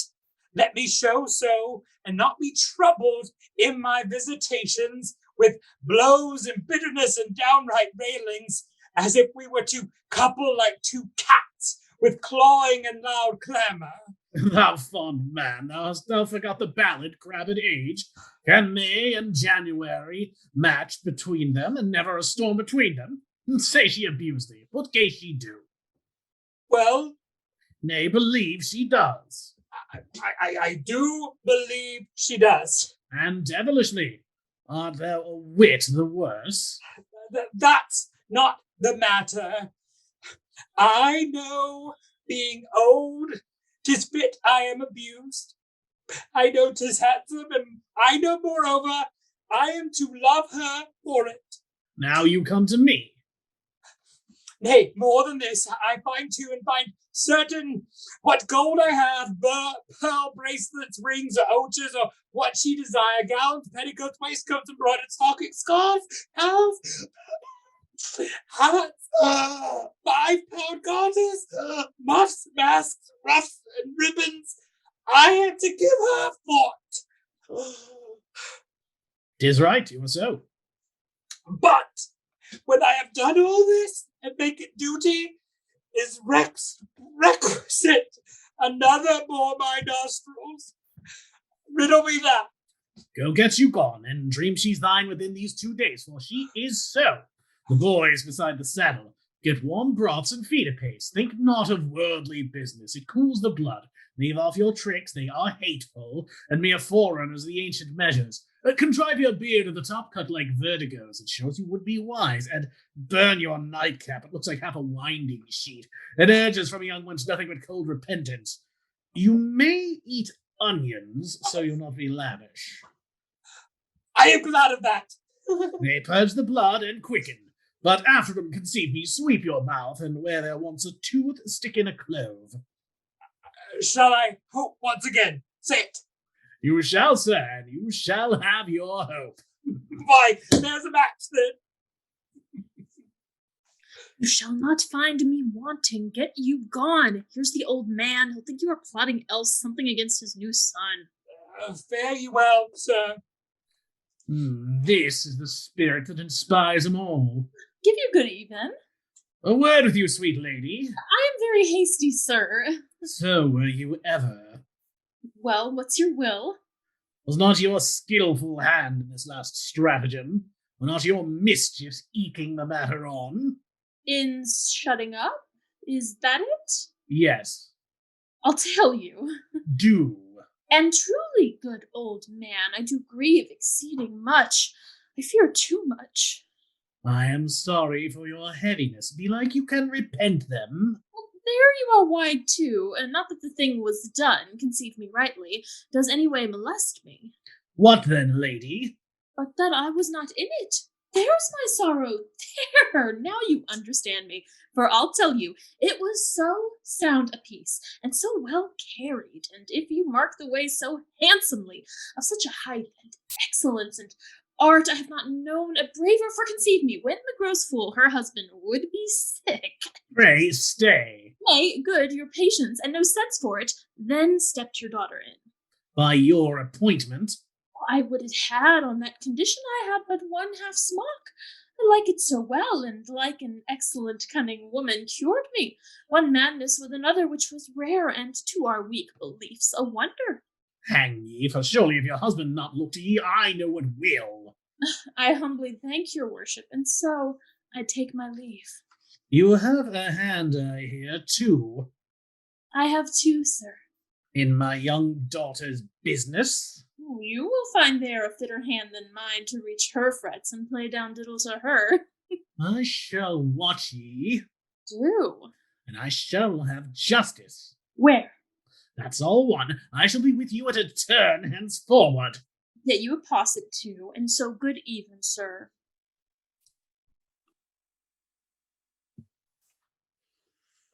And as I told your worship, all the hangings, brass, pewter, plate, even to the very looking glasses. And that hung for our defense, the armor, and the march beer was going too. Oh, Jakes, what a sad sight was that.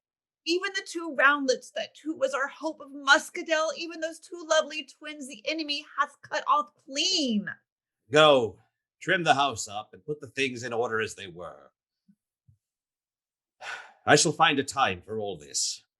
Could I find her but constant in any way, I had done my business. Were she a whore directly, or a scold, an unthrift, or a woman made to hate me, I had my wish, and knew which way to rein her.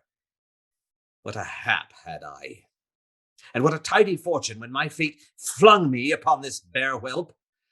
Oh, here she comes. Now if she have a colour, for the fault is a cleanly one, upon my conscience I shall forgive her yet, and find a something certain I'm married for, her wit. I'll mark her. Not let his wife come near him in his sickness, not to comfort him? She that all laws of heaven and nations have ordained his second, is she refused to deny his wife a visitation? His wife that, though she were a little foolish, loved him? Oh, heaven forgive her for it. They dote and nay, had run mad had she not married him. Though I do know this falser than the devil, I cannot choose but love it. What do I know but those that came to keep him might have killed him? In what a case had I been then? I dare not believe him such a base, debauched companion, that one refusal of a tender maid would not make him feign this sickness out of need. Not come near him? This woman would have made a rare Jesuit. She can prevaricate on anything. His unkind dealing, which was worst of all in sending, who knows whether all the plate and all the household stuff, had I not crossed it, which he will thank me for one day. Alas, the law commands me to it. Love commands me, and my own duty charges me. Heaven bless me. And now I have said my prayers. I'll go to her. Are you a wife for any man? For you, sir. If I were worse, I were better. That you are well, at least that you appear so, I thank heaven. But that you have abused me wretchedly, and such a way that shames the name of husband, with breach of honesty, care, kindness, manners. Hola, you kick too fast. Was I a stranger, or had I vowed perdition to your person? Am I not married to you? Tell me that. I would, I could not tell you. Is my presence, the stock that I come off, which is worshipful, a grassier that ran away with pay? Or am I grown because I have been a little peevish to you, only to try your temper? Such a dog leech I may not be admitted to your presence? If I endure this, hang me. Now hear me, for I will stay no longer. This you shall. However you shall think to flatter me for this offense, which no submission can ever mediate for, you'll find it so. Whatever you shall do by intercession shall be but this, not to forswear your knowledge, but ever to forbear it. Now your will, sir. Thou art the subtlest woman I think living. I am sure the lewdest. Now be still and mark me. Were I but anyway addicted to the devil, I should think now I had met a playfellow to profit by. Tell me, thou most poor and paltry, do you cry? I'll make you roar before I leave. Your pleasure. Was it not sin enough, thou fruiterer? Full of the fall thou eat'st? Thou devil's broker, was it not sin enough, and wickedness in full abundance? Was it not vexation, that thus like a rotten rascal to abuse the name of heaven and the tie of marriage with rebellion, childish and base rebellion? But continuing, after forgiveness too, nothing above ground could have won to hate thee. Well, go thy ways. Yes. You shall hear me out first. What punishment mayest thou deserve, thou thing, thou idle thing of nothing, thou pulled primrose, that 2 hours after art a weed and withered? Am I so blind and bedrid? I was mad, and had the plague, and no man must come near me? I must be shut up, and my substance bezzled with an old woman to watch me? Well, sir, well, you may well glory in't. And when it comes to opening, 'tis my plot. I must undo myself, forsooth. Dost hear me? If I should beat thee now, as much may be, dost thou not well deserve it of thy conscience? Dost thou not cry, come, beat me? I defy you. And to my last living tears, farewell. The first stroke, the very first you give me, if you dare strike, try me, and you shall find it so forever, never to be recalled. I know you love me, mad till you have enjoyed me. I do turn utterly from you. And what man I meet first that has but spirit to deserve a favor, let him bear any shape, the worse, the better, shall kill you and enjoy me. What I have said about your foolish sickness, ere you have me, as you would have me, you shall swear is certain, and challenge any man that dares deny it. And in all companies approve my actions, and so farewell for this time. Grief go with thee! If there be any witchcrafts, herbs, or potions, saying my prayers backwards, fiends or fairies that can again unlove me, I am made. Mistress, you must do it. Are the writings ready I told you of? Yes, they are ready. But to what use I know not. You are an ass. You must have all things construed. Yes, and peers too, where I find little pleasure. Now you are knavish. Go to, fetch Roland hither presently. Your 20 pound lies bleeding, else she is married within these 12 hours, if we cross it not and see the papers of one size. I have ye. And for disposing of them, If I fail you, now I have found the way. Use martial law and cut my head off with a handsaw. well, sir, Petronius and Moroso all see sent for. About your business, go. I'm gone. Oh, Livia! Who's that? A friend of yours. Lord, how you look now, as if you had lost your Eric. Oh, Bianca. I am the most unhappy woman. Be quiet, wench. Thou shalt be done and done and done and double done, or all shall split for it. No more of these minced passions. They are mangy and easy of nothing but a little wind. An apple will do more. Thou fearest Moroso? Even as I fear the gallows. Keep thee there still. And you love Roland? Say. If I say not, I am sure I lie. What would thou give that woman, in spite of all his anger and thy fear and all thy father's policy, that could clap ye within these 2 nights quietly into a bed together? How? Why, fairly, at half-sword man and wife. Now the red blood comes. I'm merry now the matter's changed. Bianca, methinks you should not mock me. Mock a pudding. I speak good honest English and good meaning. Oh, I should not be ungrateful to that woman. I know thou wouldst not follow my counsel, and if thou hast him not, despite of fortune, let me never know a good night more. You must be very sick on the instant. What follows? And in that sickness, send for all your friends, your father and your fever, old Moroso, and Roland shall be there too. What of these? You not twitter yet. Of this shall follow that which shall make thy heart leap, and thy lips venture as many kisses as the merchants do dollars to the East Indies. You shall know all, but first walk in and practice. Pray, be sick. I do believe you, and I am sick. You to bed then, come. I'll send away your servants, post for your fool and father, and good fortune, as we mean honesty now strike an upshot. Nay, on my conscience, I have lost my money, but that's all one. I'll never more persuade you. I see you are resolute, and I commend you. What did she send for me? You dare believe me? I cannot tell. You have your ways for profit allowed you, Tranio, as well as I have fear to avoid them. No, on my word, sir, I deal directly with you. How now, fellow? Whither post you so fast? Oh, sir, my master. Pray, did you see my master? Why, your master? Oh, sir, his jewel. With the gilded button? No, my pretty mistress Livia. What of her? Has fallen sick all of a sudden. How are the sullens? Of the sudden, sir. I say very sick. It seems she hath got the toothache with raw apples.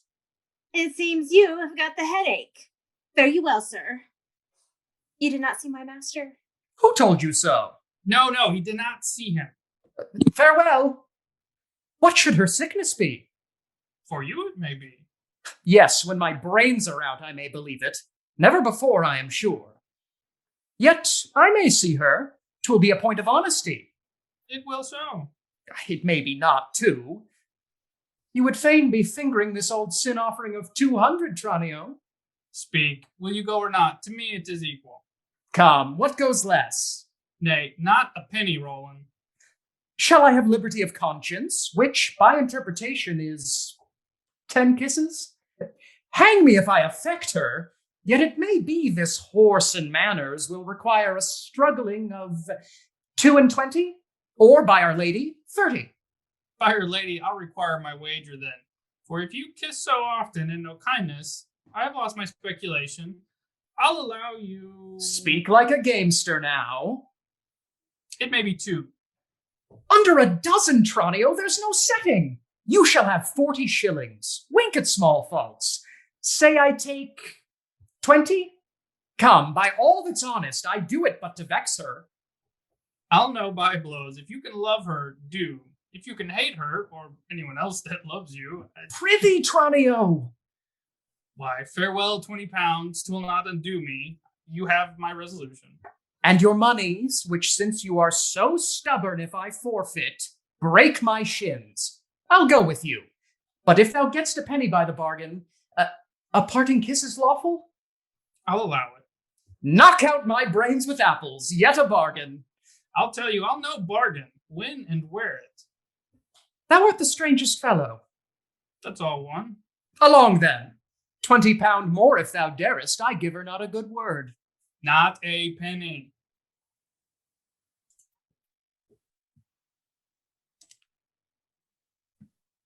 Prithee, entreat her come. I will not trouble her above a word or two. Ere I endure this life, and with a woman, and a vowed one to all the mischief she can lay upon me, I'll go to plough again and eat leek porridge. Begging's a pleasure to it, and not to be numbered.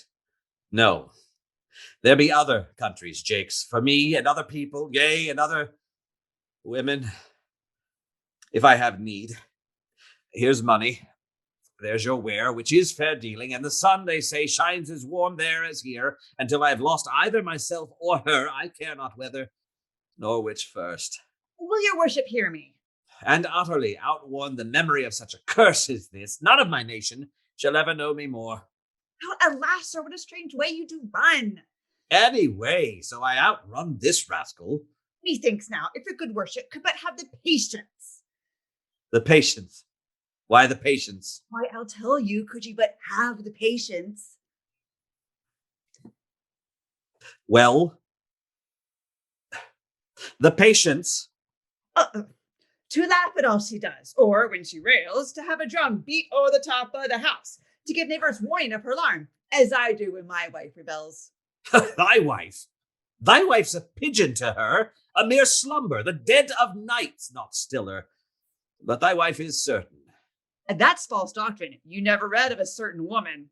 Thou knowest her way. I should do, I am sure. I have ridden it these 20 years, night and day. But mine is such a drench of balderdash, such a strange carded cunningness. The rainbow, when she hangs bent in heaven, sheds not her colors quicker and more than this deceitful woman weaves in her dyes of wickedness. What says she? Nay, not a word, sir. But she pointed to me as though she meant to follow. Pray, sir, bear it even as you may. I need not teach you your worship. The best men have their crosses. We are all mortal.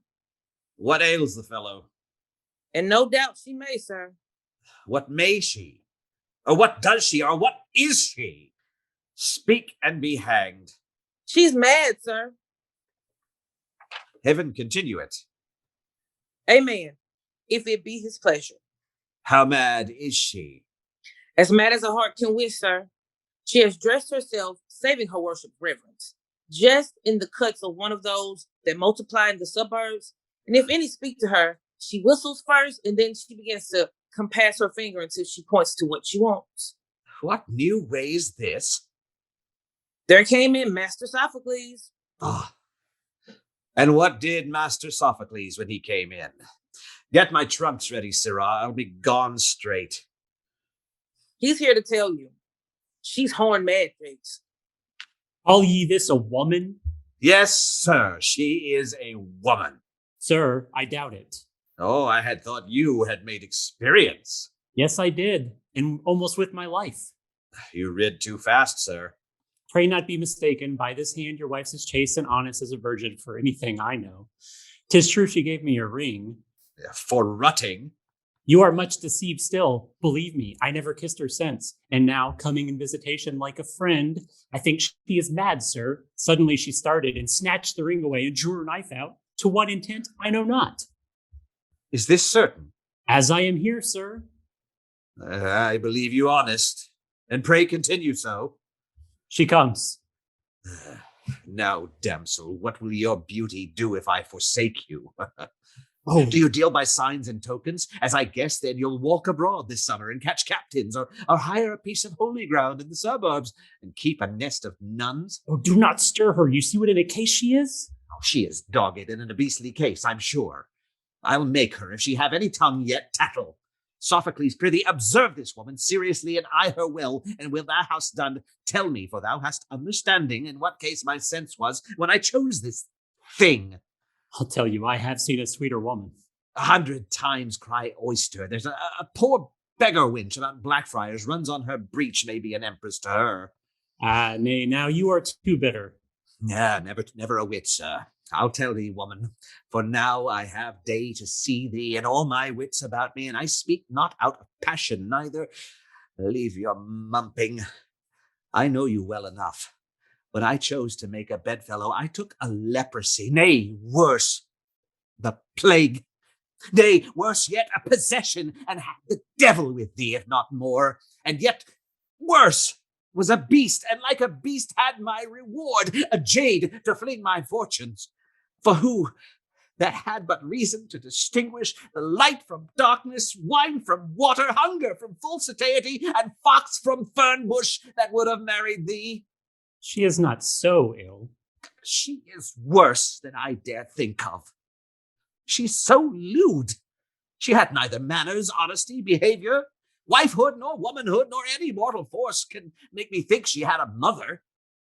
No, I do believe her steadfastly, and I know her to be a woman wolf by transmigration. Be what she will, the pleasure I take in her, thus I blow off. The care I took to love her, the husband that I am to her, thus I sever. My vanity, farewell! Yet, for you have been so near me as to bear the name of wife, my unquenched charity shall tell you thus much, though you deserve it well, you shall not beg. When I ordained your jointure, honestly you shall have settled on you, and half my house, your apparel, and what belongs to build up such a folly, keep, I beseech you, it infects our uses. And now I am for travel. I love you, and now I see you are a man, I'll talk to you, and I forget your bitterness. She'll ship me. A way of understanding I long wished for, and now 'tis come. Take heed you fly not back, sir. Methinks you look a new man to me now, a man of excellence. And now I see some great design set in you. You may think now, as may most that know me, 'twere my part weakly to weep your loss, and to resist you. Nay, hang about your neck like a dotard, urge my strong thigh upon you. But I love you, and all the world shall know it, beyond woman, and more prefer the honor of your country than any private love or wanton kisses. Go, worthy man, and bring home understanding. This were an excellent woman to breed schoolmen. For if the merchant through unknown seas ploughed to get his wealth, then, dear sir, what must you to gather wisdom? Go and go alone. Only your noble mind for your companion. And if a woman may win credit with you, go far. Too far you cannot. Still the farther, the more experience finds you. And go sparing. 1 meal a week will serve you, and 1 suit through all your travels. For you'll find it certain the poorer and the baser you appear, the more you look through still. Dost hear her? Yes. What would this woman do if she were suffered upon a new religion? Make us pagans. I wonder she writes not. Then when time and fullness of occasion have new made you, come home an aged man like Ulysses, and I your glad Penelope. That must have as many lovers as I languages, and what she does with one in the day and the night, undo it with another. Oh, much that way, sir, for in your absence it must be my honor. That must make me spoken of hereafter, to have temptations, to set off the faith and loyalty of her that loves you. What should I do? Why, I would travel. Did you not mean to? Oh, alas, no, nothing less, man. I did but to try, sir. She's the devil, and now I find it, for she drives me. I must go. Are my trunks down there and my horses ready? Sir, for your house, and if you please to trust me with that you leave behind. Bring down the money. As I am able, and to my poor fortunes I'll govern as a widow, I shall long to hear of your well-doing and profit. How's the wind? For France, 'tis very fair. Get you aboard tonight, sir, and lose no time. You know the tide saves no man. I have cold meats ready for you. Fare thee well. Thou hast fooled me out of the kingdom with a vengeance, and thou canst fool me in again. Not I, sir. I love you better. Take your time and pleasure. I'll see you horsed. I think thou wouldst see me hanged, too, were I but half as willing. Anything that you think well of, I dare look upon. You'll bear me to the land's end, Sophocles, and other of my friends, I hope? Ne'er doubt, sir. You cannot want companions for your good. I am sure you'll kiss me ere you go. I have business, and I must not stay here long. Get thee going. For if thou tarriest but another dialogue, I'll kick thee to thy chamber. Fare you well, sir, and bear yourself, I do beseech you, once more, manly and worthily. 'Tis for my credit, and for those flying fames here of your follies, your gambols, and ill-breeding of your youth. Nothing should make me leave you else. I'll deal so like a wife that loves your reputation that thou shalt die. Oh, if you want lemon waters or anything to take the edge of the sea off, pray speak and be provided. Now the devil that was your first good master shower his blessing upon ye all, into whose custody I do commit your reformation, and so I leave you to your stilo novo. I will go, yet I will not. Once more, Sophocles, I'll put her to the test. You had better go. I will go then. Let's seek my father out, and all my friends to see me fare aboard. Then, women, if there be a storm at sea worse than your tongues can make, and waves more broken than your dissembling faiths are, let me feel nothing but tempests till they crack my keel.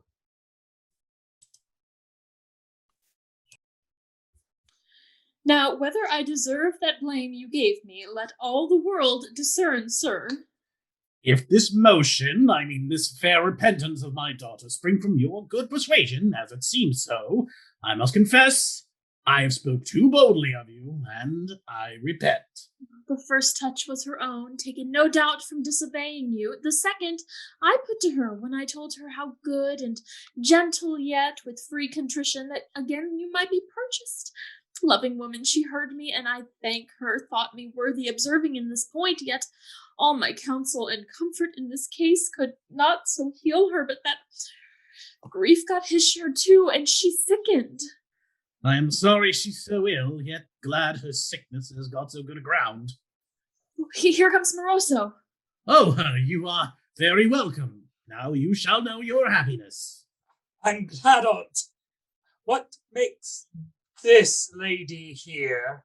A dish for you, sir, you'll thank me for hereafter. True Moroso, go get you in and see your mistress. She is sick, sir, but you may kiss her whole. How? Comfort her. Why am I sent for, sir? Will you in and see? Maybe she needs confession. Oh, by St. Mary, she shall have absolution then, and penance, but not above her carriage. Get in, you fool. Here comes the other two. Now, Tranio, good even to you. And you are welcome. Thank you. I have a certain daughter. Ooh, would you had, sir? No doubt you know her well. Nor never shall, sir. She is a woman, and the ways unto her are like the finding of a certain path after a deep fallen snow. Well, that's by the by still. This daughter that I tell you of is fallen a little crop sick with a dangerous servant she took of your affection. Mine, sir? Yes, sir, or rather, as it seems, repenting. And there she lies within, debating on it. Well, sir? I think too well you would see her. If you please, sir, I am not squeamish of my visitation. But this I'll tell you, she has altered much. You'll find her now another Livia. I have enough of the old, sir. No more fool to look gay babies in your eyes, young Roland, and hang about your pretty neck and buss you till you blush again. That's hard, sir. She must kiss shamefully ere I blush at it. I never was so boyish. Well, what follows? She's mine now, as I please to settle her at my command, and where I please to plant her. Only she would take a kind of farewell to you, and 2 or 3 slight oaths she lent you she looks for. She shall have 'em with all my heart, sir, and if you like it better, a free release in writing. That's the matter, and you from her, you shall have another Roland, and then turn tail to tail, and peace be with you. So be it. Your 20-pound sweats, Tranio. Will not undo me, Roland. Do your worst. Come, shall we see her, sir? Whate'er she says, you must bear manly, Roland, for her sickness has made her somewhat peevish. Let her talk till her tongue ache, I care not. By this hand, thou hast a handsome face, wench, and a body daintily mounted. Now do I feel 100 running directly from me as I pissed it. Pray, draw softly. The least hurry, sir, puts her to much impatience. How is it, daughter? Oh, very sick, yet somewhat better, I hope. A little lightsomer, because this good man has forgiven me. My head. Well done, wench. Father, and all good people that shall hear me, I have abused this man perniciously. Was never old man humbled so. I have scorned him and called him nasty names.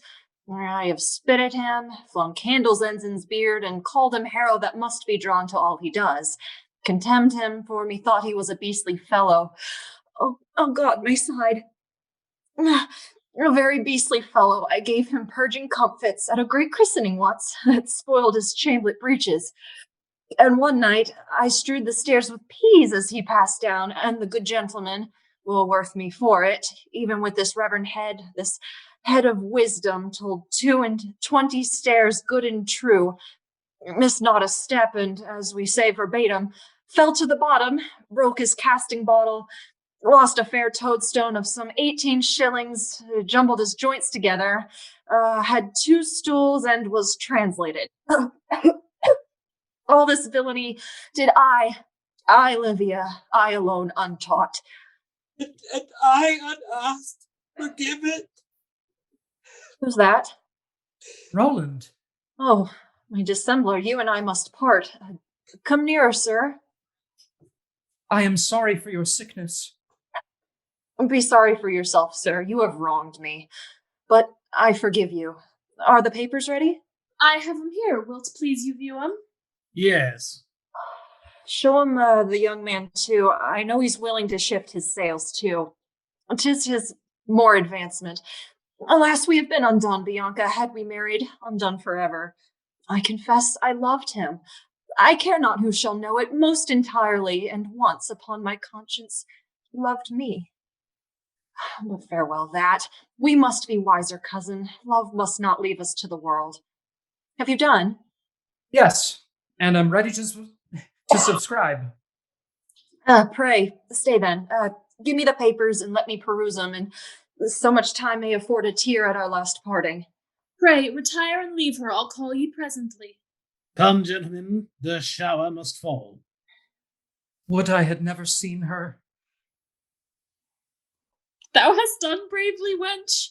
Pray heaven it be so. There are the other papers. When they come, begin you first, and let the rest subscribe hard by your side. Give 'em as little light as drapers do their wares. Didst mark Moroso in what agony he was and how he cried most when I abused him most? That was the reason. What a stinking thief is this! Though I was but to counterfeit, he made me directly sick indeed. Thames Street to him is a mere pomander. Let him be hanged. Amen. And lie you still, and once more to your business. Call him in. Now, if there be a power that pities lovers, help now and hear my prayers. Is she ready? She has done her lamentations. Pray, go to her. Roland, come near me, and before you seal, give me your hand. Take it again. Now kiss me. This is the last acquaintance we must have. I wish you ever happy. There's the paper. Pray, stay a little. Let me never live more, but I do begin to pity this young fellow. How heartily he weeps. There's pen and ink, sir. Even here, I pray you. 'Tis a little emblem how near you have been to me. There. Your hands, too, as witnesses. By any means to the book, son. With all my heart. You must deliver it. There, Livia, and a better love light on thee. I can no more. This you must be witness to. We will. Do you deliver it now? There, Roland. All thy old love back. And may a new to come exceed mine and be happy.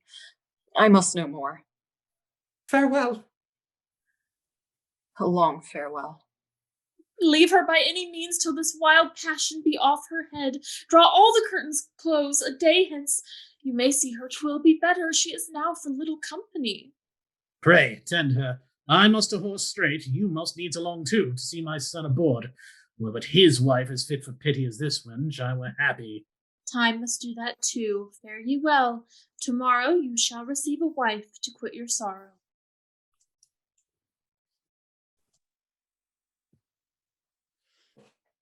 Bring him away, sirs. Must the great trunks go too? Yes, and the hampers. Nay, be speedy, masters, else he be at sea before us. Oh, Jakes, what a most blessed turn hast thou. I hope so.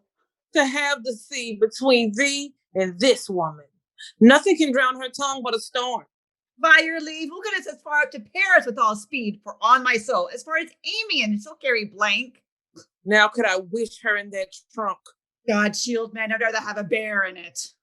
Yes, I'll tell ye, for in passage, if a tempest take ye, I would have the master cry, lighten the ship, all of the hands, or we perish. Then this for one, as best sparred, by all means, then overboard presently. Oh, that condition, so we were certain to be rid of her, I would wish her with us. But believe me, Pedro, she would spoil the fishing on this coast forever.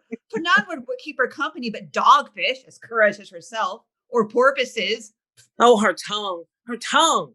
Rather her many tongues. Rather her strange tongues. Her lying tongue. Or her lisping tongues. Long tongue. Her lawless tongue. Her loud tongue. Her licorice tongue. Oh, many other tongues, and many stranger tongues besides, that ever battle had to tell his ruins for woman raised with awe, but never a true one.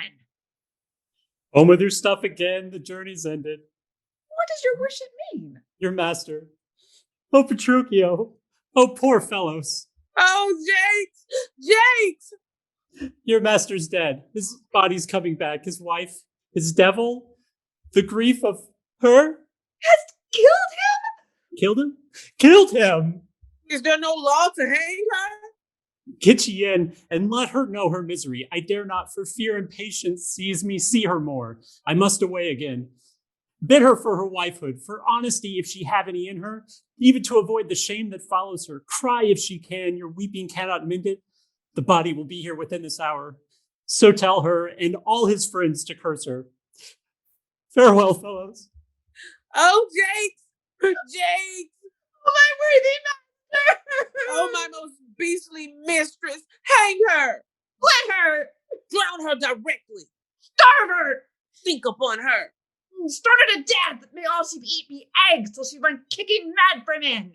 And he, that man that gives her remedy, pray heaven he may ipso facto lose his longings.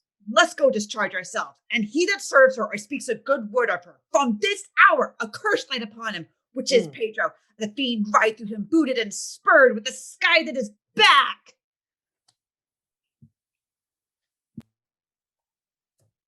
What a dull ass was I to let her go thus!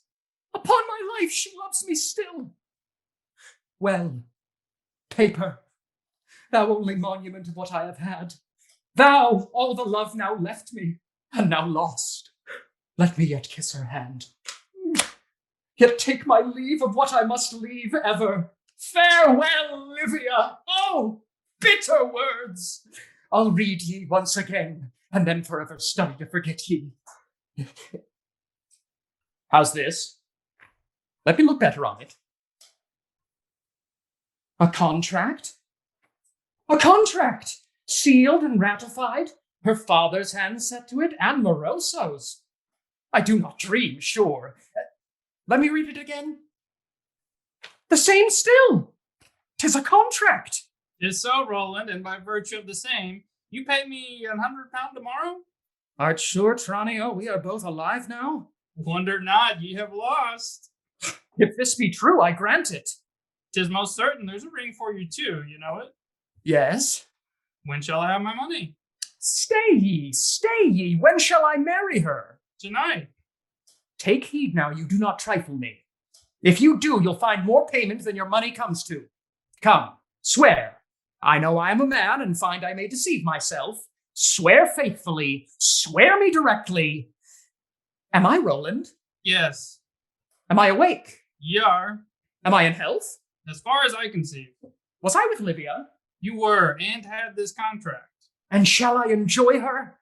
Yes, if ye dare. Swear to all these. I will.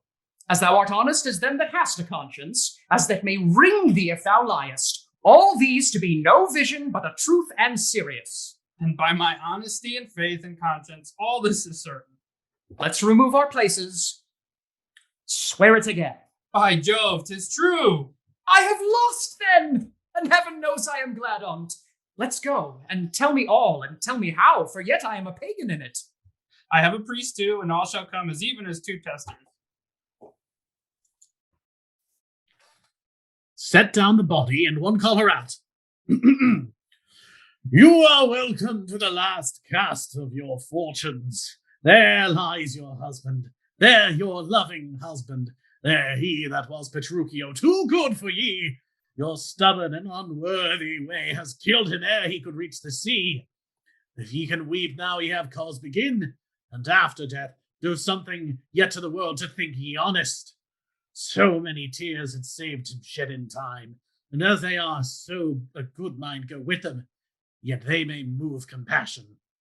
Pray ye all hear me, and judge me as I am, not as you covet, for that would make me yet more miserable. 'Tis true, I have cause to grieve, and mighty cause.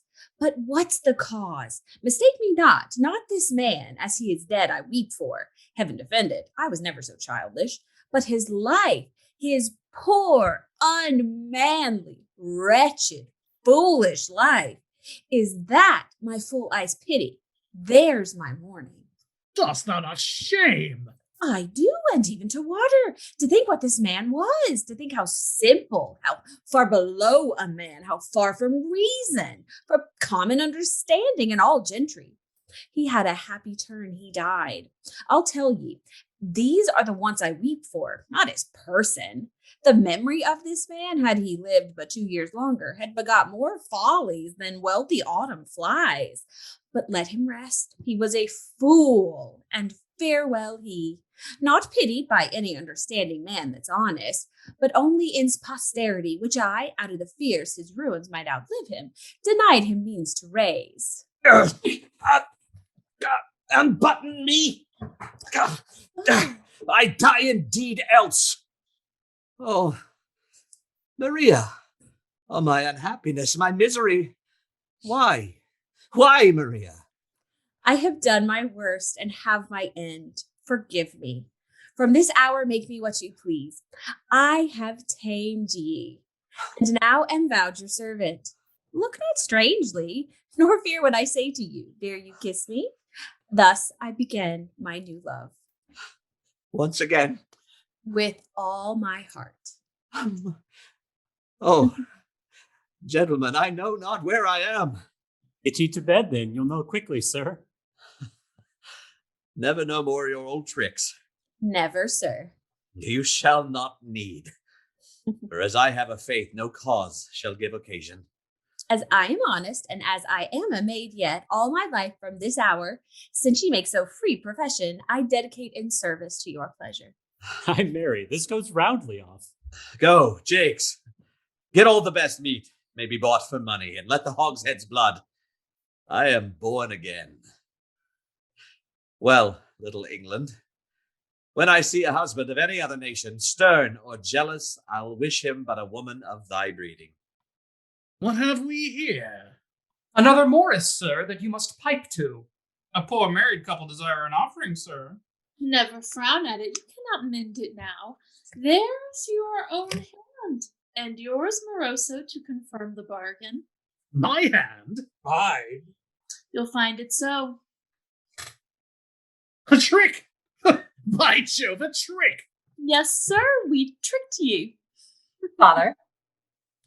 Hast thou lain with him? Speak! Yes, truly, sir. And hast thou done the deed, boy? I have done, sir, that will serve the turn. I think. A match, then. I'll be the maker-up of this. Moroso, there's now no remedy, you see. Be willing, for be or be not. He must have the wench. Time overreached. Let's into dinner. And if I can, I'll drink it away. That's well said. Well, sirrah, you have played a trick. Look to it, and let me be a grandsire within his 12th month. There shall not want my labor. Sir, your money. Here's one as undertaken. Well, I trust her, and glad I have so good a pawn. I'll watch ye. Let's in, and drink of all hands, and be jovial. I have my colt again, and now she carries. And gentlemen, whoever marries next, let him be sure to keep him to his text. The tamer's tamed, but so as nor the men can find one just cause to complain of when they fitly do consider in their lives they should not reign as tyrants o'er their wives. Nor can the women from this precedent insult or triumph, it being aptly meant to teach both sexes due equality, and as they stand bound to love mutually. If this effect arising from a cause well laid and grounded may deserve applause, we something more than hope our honest ends will keep the men and the women too our friends.